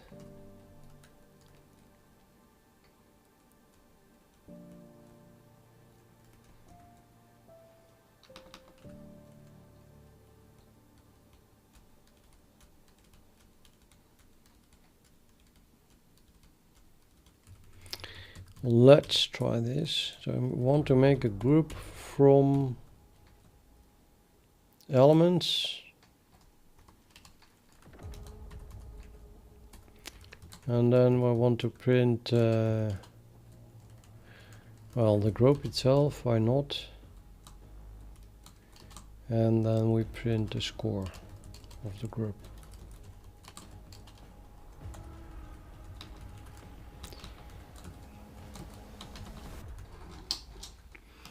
However, how do I make a group? I have these things, but so I can make an element and then OR them together, and I need to get the elements type. That is mbit, and mbit is just returned, I think, by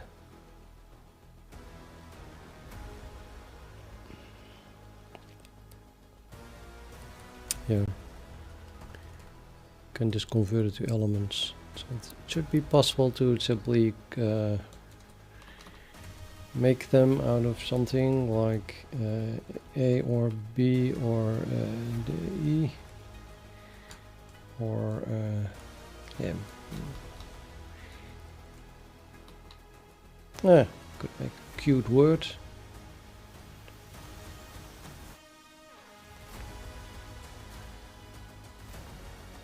No, it's good enough. ABEM, and then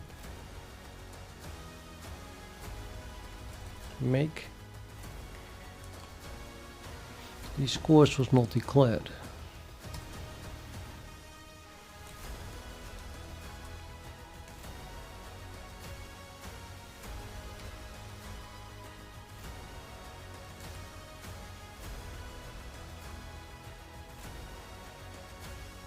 Not declared. It's declared here. Wait a minute.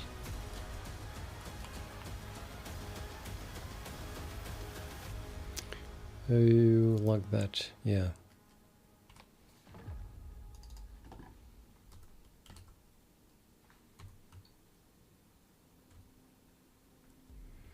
Oh, this is a free function.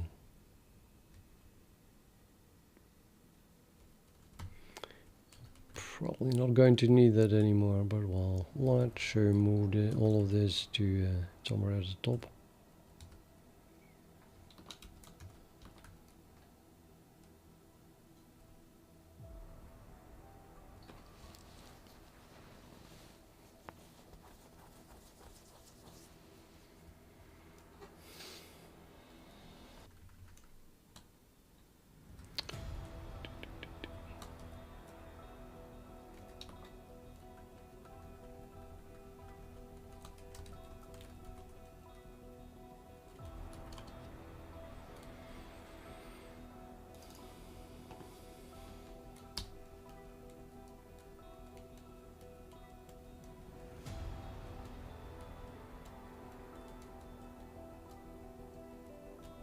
Really?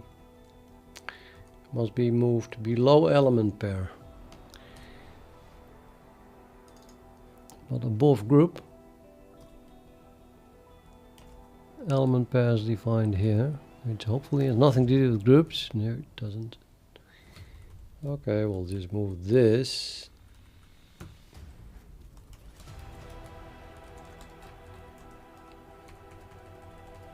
There.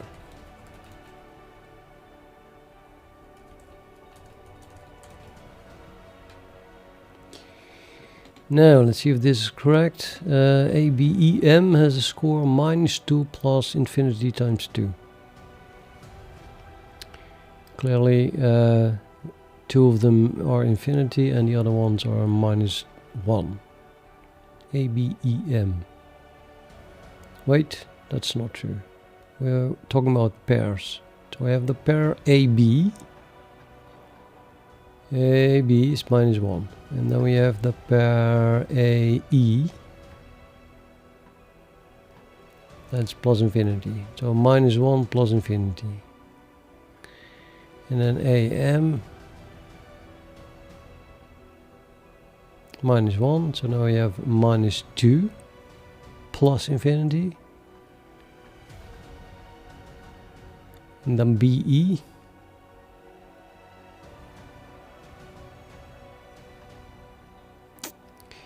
BE is plus infinity, so now we have the result that it printed. Minus 2 plus 2 times plus infinity.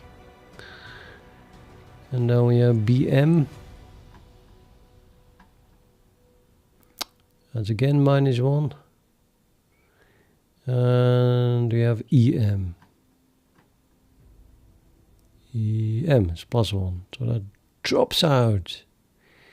Okay, let's add 100 to it, so HK. Or is it 100 together with a G? If I add a G, we get a minus 100, at least with the A. I think it works. Seems to already work anyway, right?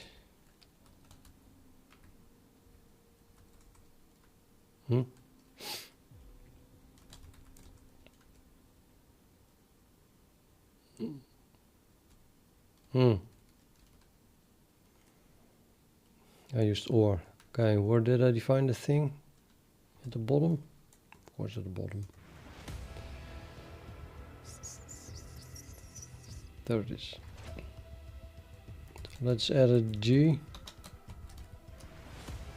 So then we get AG, BG, EG and MG to added to it.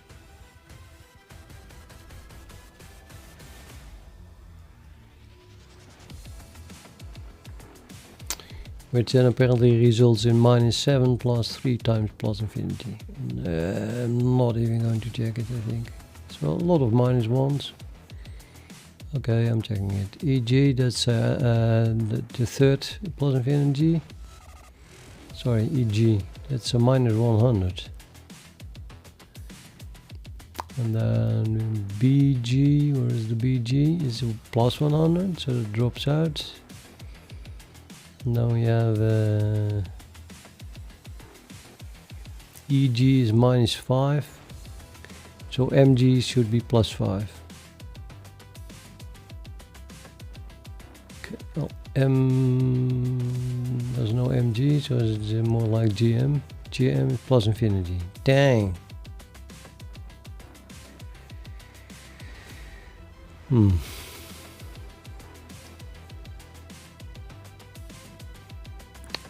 Guess I'm just going to print everything, so I don't have to scroll over it.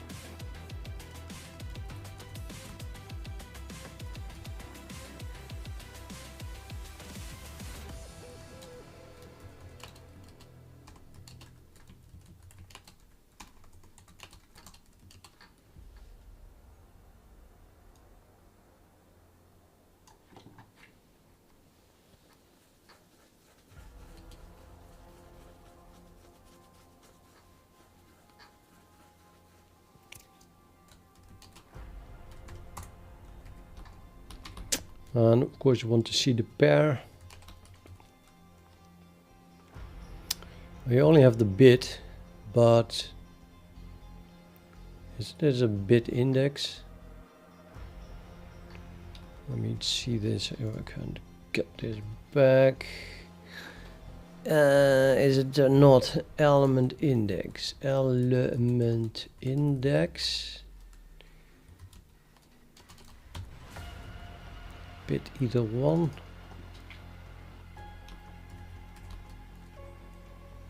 Element index 2. And then it should be able to print the element pair constructed from those two.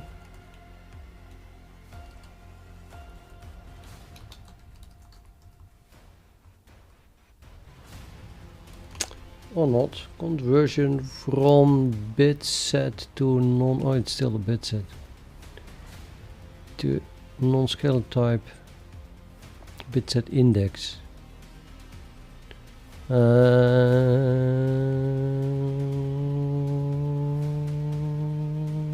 Okay, yeah, I need least significant bit again.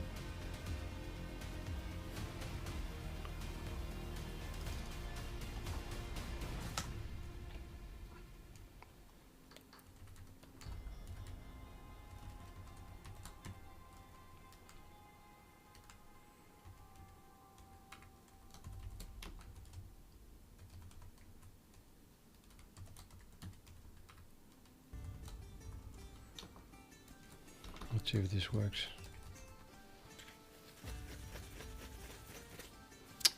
Non-pointer type. Dude, it's an iterator. What are you talking about?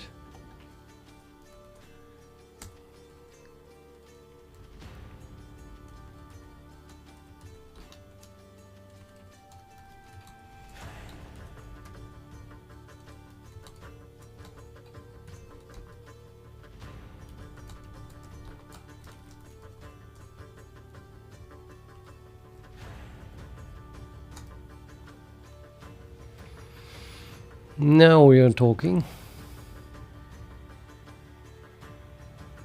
So we have this ABEGM, and then that has the pairs in the deed AB, AE, AG, AM, BE, BG, BM, EG, EM, and GM.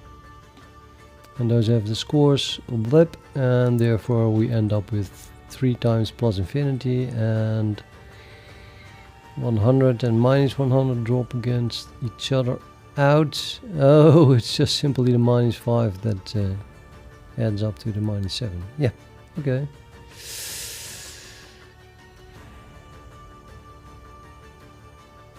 Or not. Oh, I missed this one. There's a minus 1 here. So 1, 2, 3, 8, 7. Good. It works. So now we can calculate the score of a group. And then we're going to make it work for a partition. Let's not print this.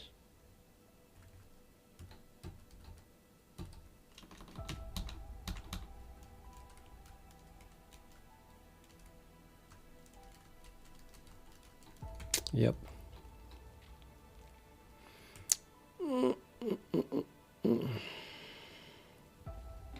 Are you 7 years old, Boys Bonnie?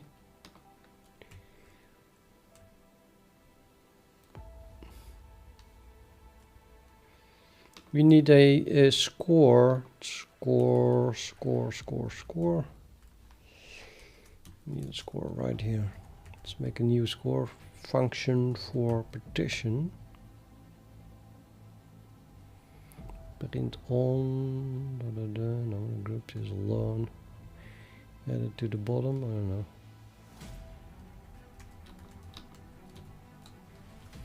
What is the score over a partition? Well, in that case, we run over all the elements of this array here.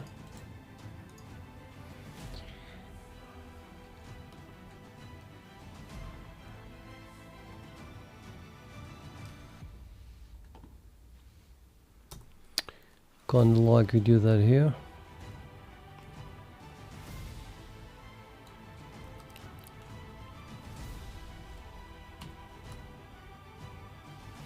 Still didn't sort the array. We really have to add that before it goes wrong.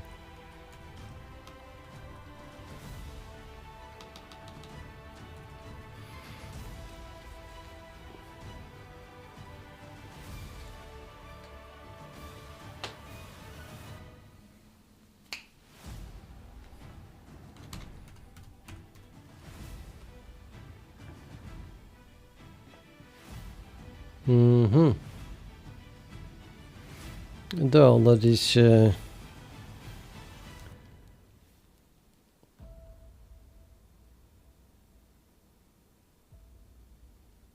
that's even less. That's 2 to the power 5.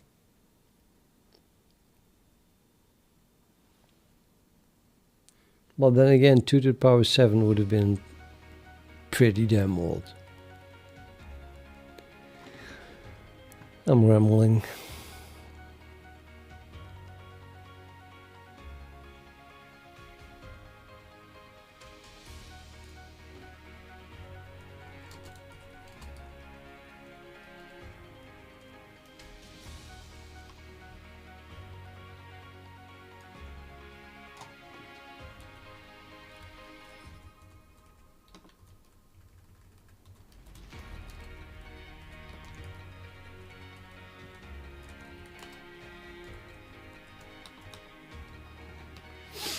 What shall we do?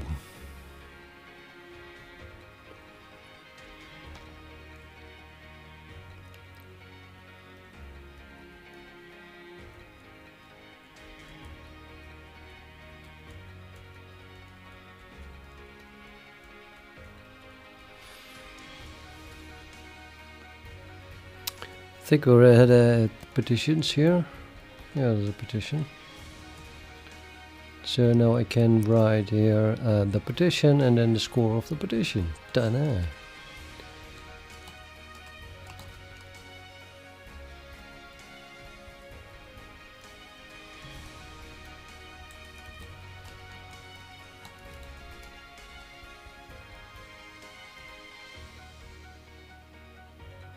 Or not. A non-pointer partition iterator. Gotta be kidding me, right? So partition iterator also has no notion of a pointer. Well, that's actually correct because it's an abomination of an iterator.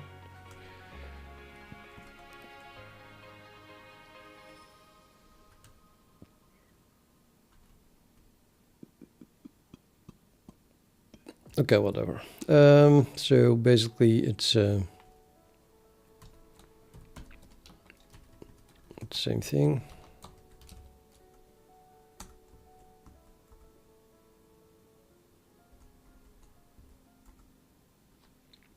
Oh my god. I have the feeling it didn't work. Everything is negative infinity.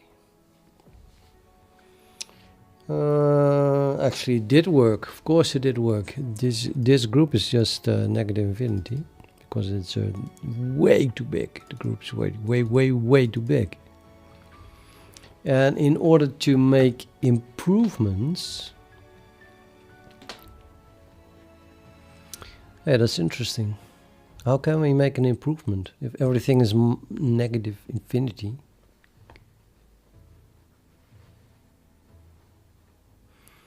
So I have to be more subtle. Let's be more subtle. Let's not print negative infinity.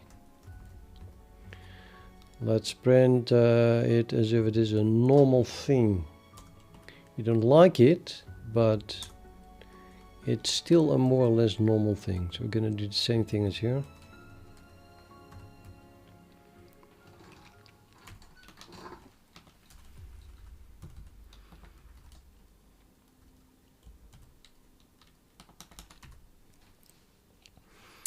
Now we can have both. Okay, no. Negative infinities. We still have positive infinities also, possibly. So these are the special cases and the rest is just stuff that we want to add, I guess.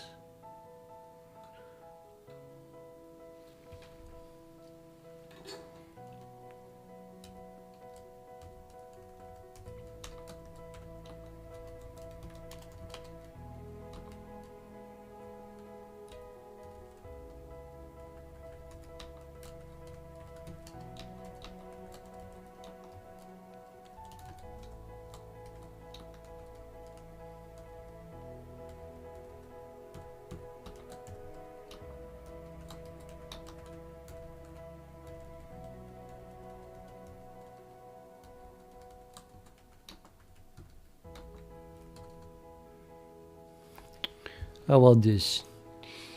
If we have exactly one negative infinities and no positive infinities and the value is 0, then we print minus infinity.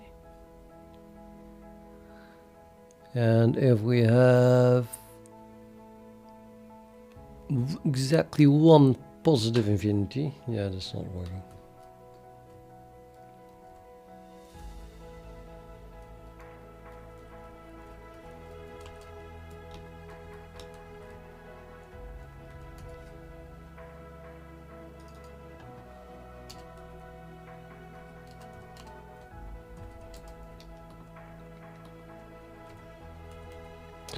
Yeah, I like that.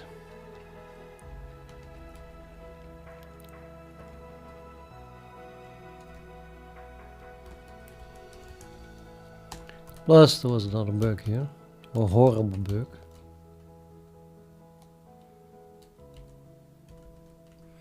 And I want to print the positive infinities first. I don't ask me why. And then the negative infinities. Oh, I just duplicated it. Maybe it wasn't a bug. Just wrote it.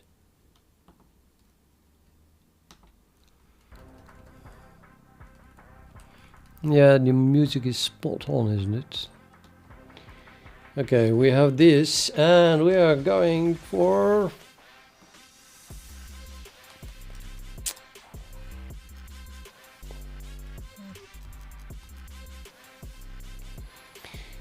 now, isn't it great? Isn't it beautiful? So this one is like 15 negative 15. That's a lot.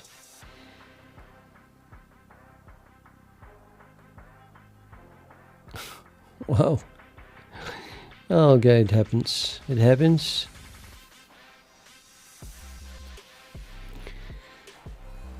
I think I'm seeing a bit too many infinities here. That is ridiculous. It should be a lot more seldom. A lot more rare.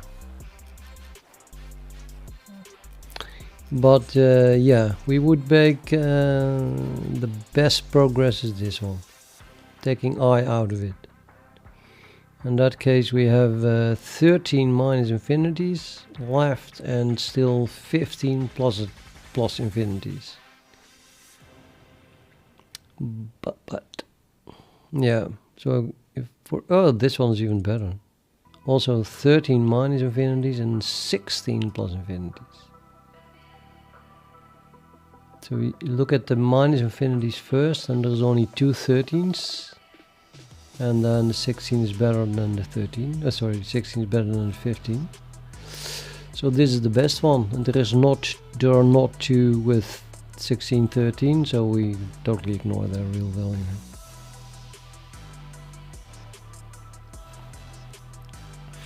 So yeah, taking the L out of it would be the best one, and then from there we could do the next loop and find the next partition. Let me think if this is going the right way. I think it is.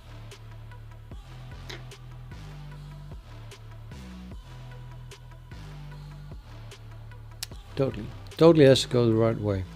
So what we can do is we print the original, okay, we start with everything, then we print the scores of all the neighboring partitions, and then we continue with the one that is the lowest.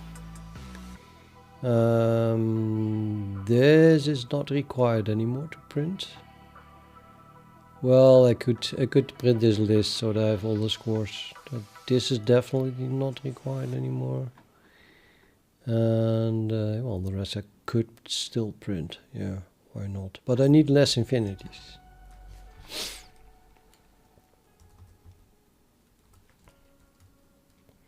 So let's kick this one out.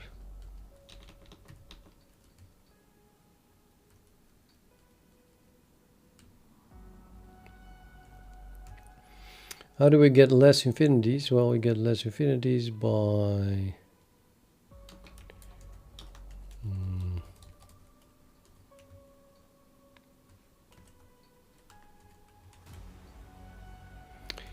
making it a lot less likely to get infinity.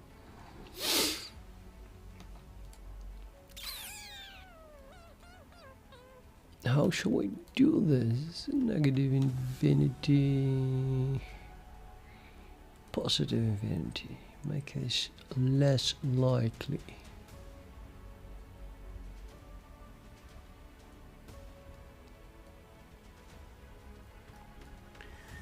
Mr.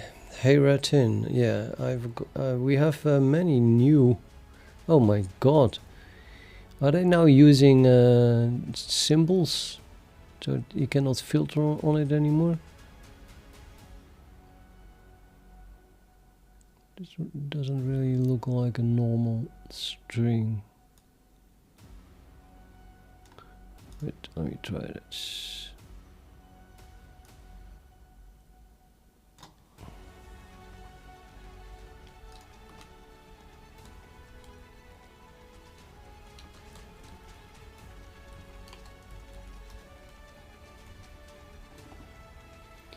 Yeah, they're using special characters.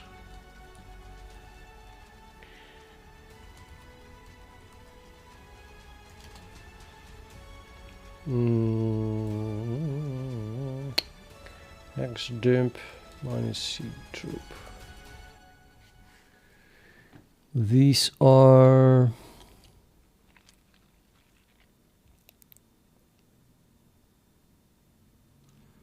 UTF-8, I guess. I think I'm gonna try turning on the symbols again, but I'm not sure if it checks symbols in the name.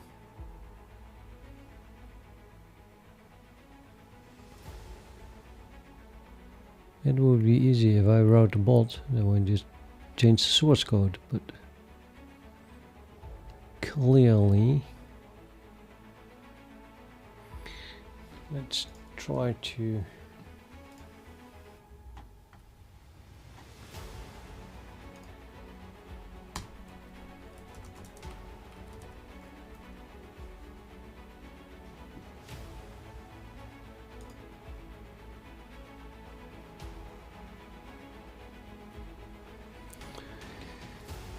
Boys Bunny, you are the top chatter.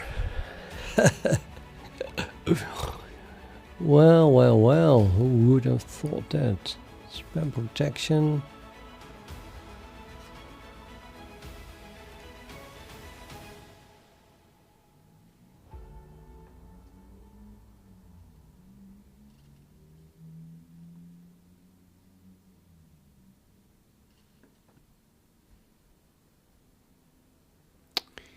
Yeah.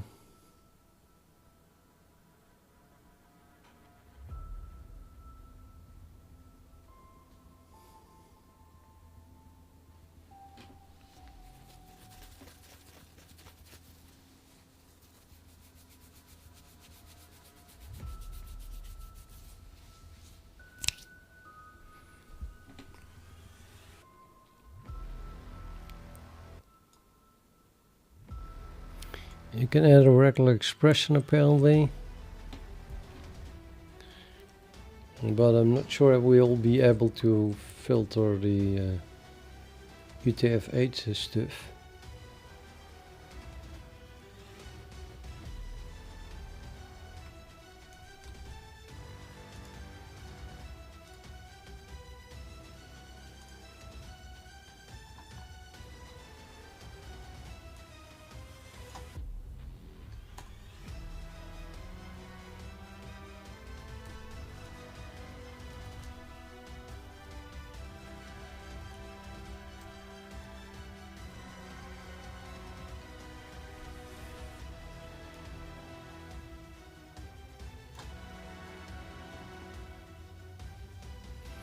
Let's try these. Maybe it works.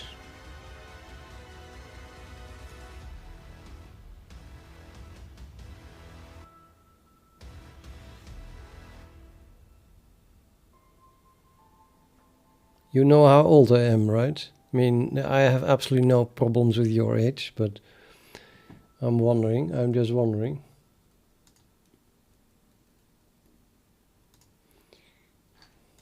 Okay, let's close this again.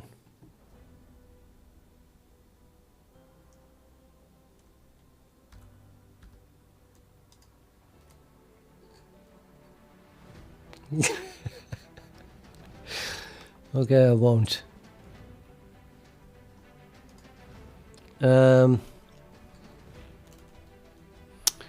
Okay, let's see if this Nightbot now catches it. This new bot name.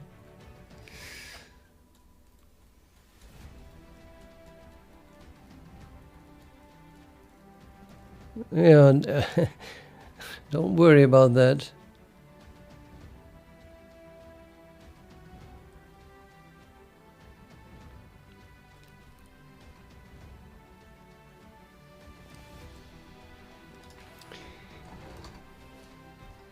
think I should stop streaming and go play some Risk or something like that.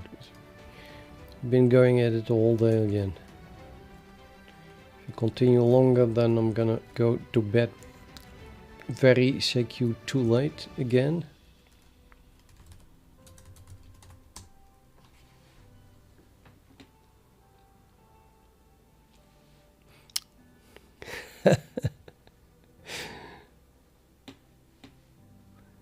What's the difference? Seriously. I mean, I told you before that I've been a volunteer giving help to all kinds of kids with psychological problems. Can I tell you another story? At some point, I was at this institution, and a bunch of the kids were standing in a group talking about how to put it,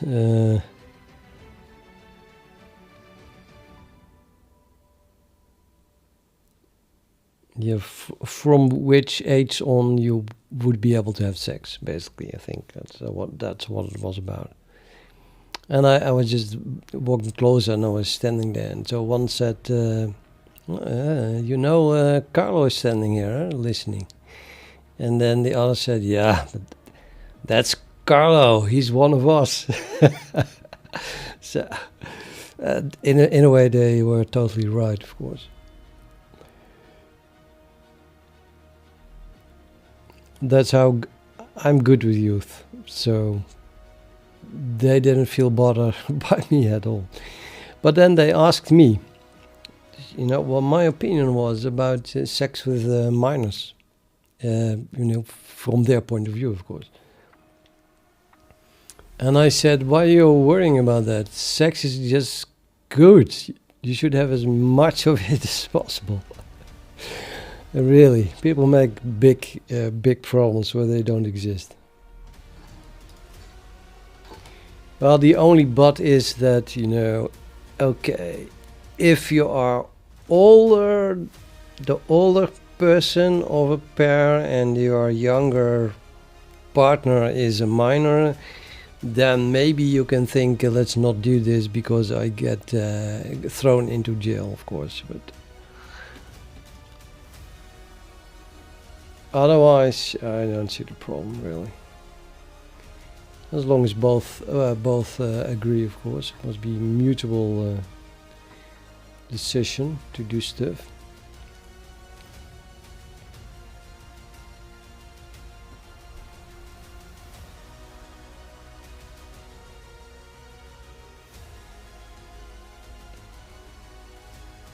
Is this live or pre-recorded? I cannot answer that question. What I'm going to do next, peoples, we have this.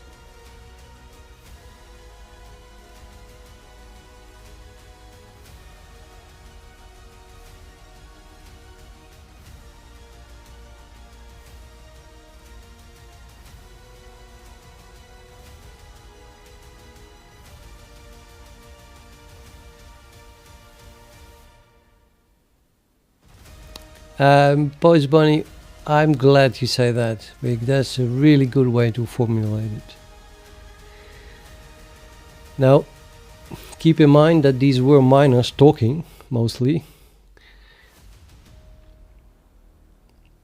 And I think that the society is put wrong together if the what is it called?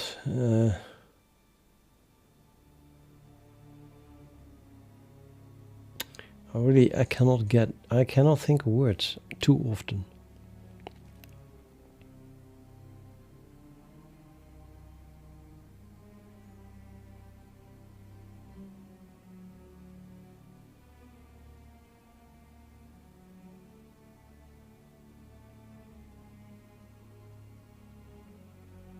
It's just gone. The word is gone.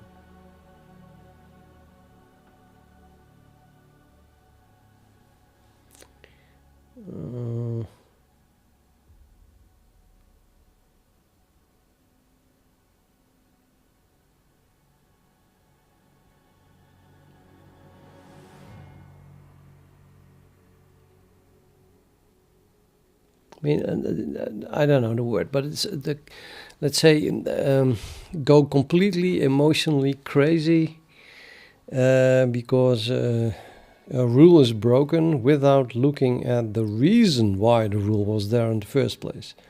So in this case, if say a boy of 18 and 2 days old has sex with a girl of 18 minus 2 days old, so they just differ 4 days, but the girl is still 17, yeah. Then some people go like, oh my god, you abuser, throw in jail, blah blah blah, you know, that kind of silliness. They don't think. There's no common sense anymore at all. I cannot think of the word for that, but I think you have to keep your common sense. And if that the word for that is, let's call it craziness, I don't know. The craziness about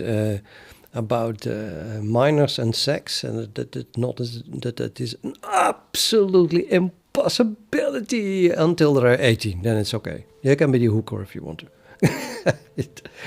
Say, no, you have to wait one more day because otherwise, it's a gray scale. Come on, some kids are kids, and other kids are just completely into his sex at 11. Okay, it's maybe a bit young, but they are.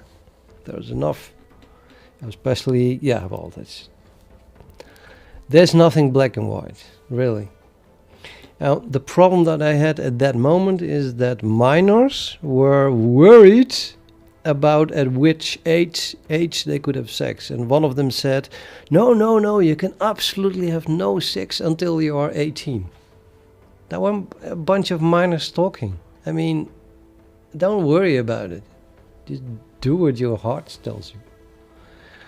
People have done that forever until recently they came with certain laws, and now suddenly things are not possible anymore.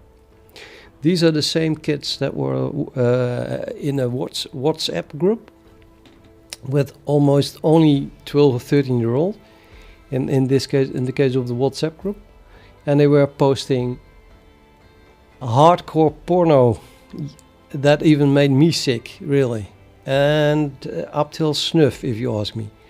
I don't know where they got it from, but they got it from the internet, and they posted BDSM, horrible BDSM pictures, and they were growing up thinking that is sex.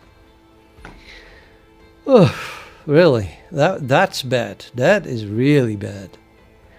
And then parents are worried that then those kids see a boobie in a movie. Oh, well, maybe they should have a closer look at what the kids do on the internet. I really had to talk with some of them. Well, specifically one of them, I had good contact. So they were like, it's normal, everyone does it. They cannot say if someone posts something like that in the group, they felt they could not say don't post that, because they were of course scared not to belong to the group anymore. They felt like this is normal in our group, and I have to pretend that I like it too. But I took him in private and I said, do you really think, this is a good thing? And he said, no, it makes me confused. So I said, well, what you are posting here are the absolute excesses. It is not a representation of what sex means at all. And I don't think it's good to look at this at all, at your age. And of course, I didn't say that. But. So I suggested him, he said, it's specifically this one boy that posts that. And that boy was really crazy, was a completely crazy idiot. And I think, you should throw him out of the group. But he said, he's also 13, so he's doing that. And what can we say about it? I said, I think I should disband the whole group. And then later restart it again without inviting him. And he thought that was a good idea.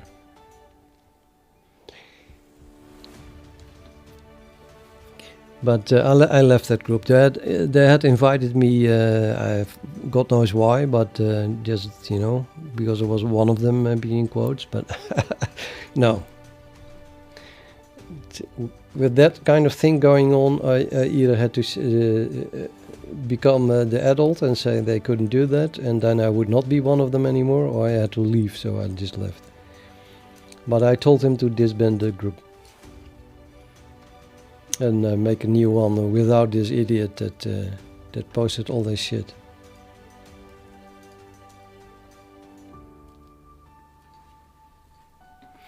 Yeah, well, I mean, on one hand, it's normal. At 13, they're crazy horny all the time.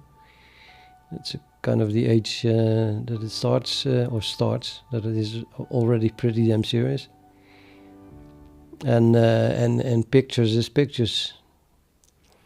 I remember, I think that, how old was I for the first time I saw porno? I think 17. It made me, so I was already 17, but the first time I saw it, it made me nauseous. It was so hefty, and that was not this kind of pictures. That was just a normal pornographic magazine that someone brought. I was on vacation with other friends of around 17, and one of them had brought a magazine, something like that.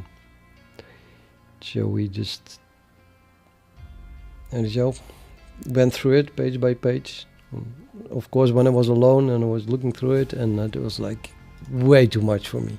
But if you get used to it, well, I think that also at 13 you can get used to it pretty quickly. People used to have no clothes. They just grew up, everyone was naked. And at some point you absolutely don't see that anymore. It's not special at all. No. What is bad is being forced to have sex in real life without that you want it. That's really seriously bad.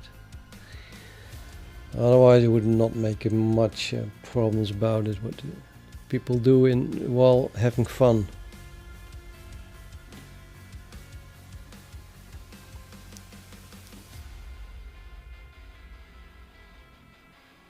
Desensitization, yeah, it's a difficult word, but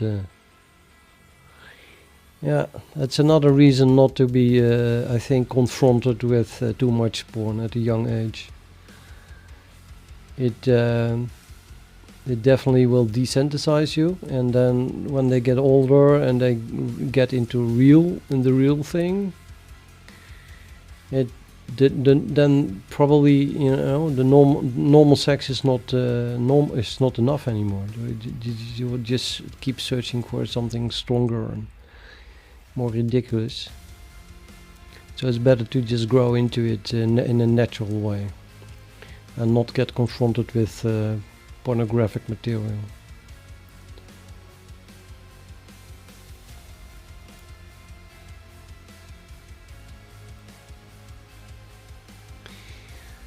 Well, let's see. I wanted to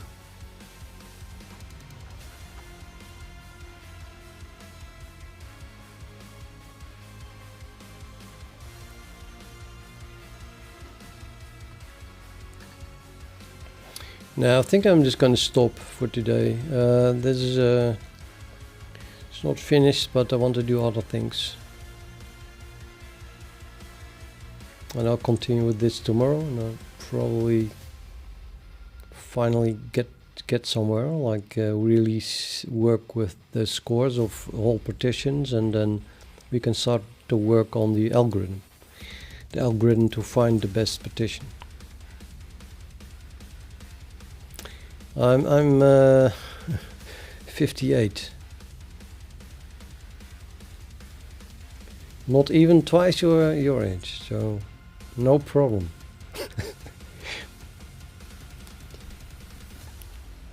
And I'm also gay. I never wanted to tell you that, Post Bunny, but well, maybe bisexual-ish. So I don't know.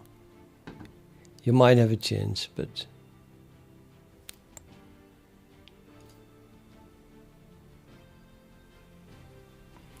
You can continue with copies at me. Well, I might.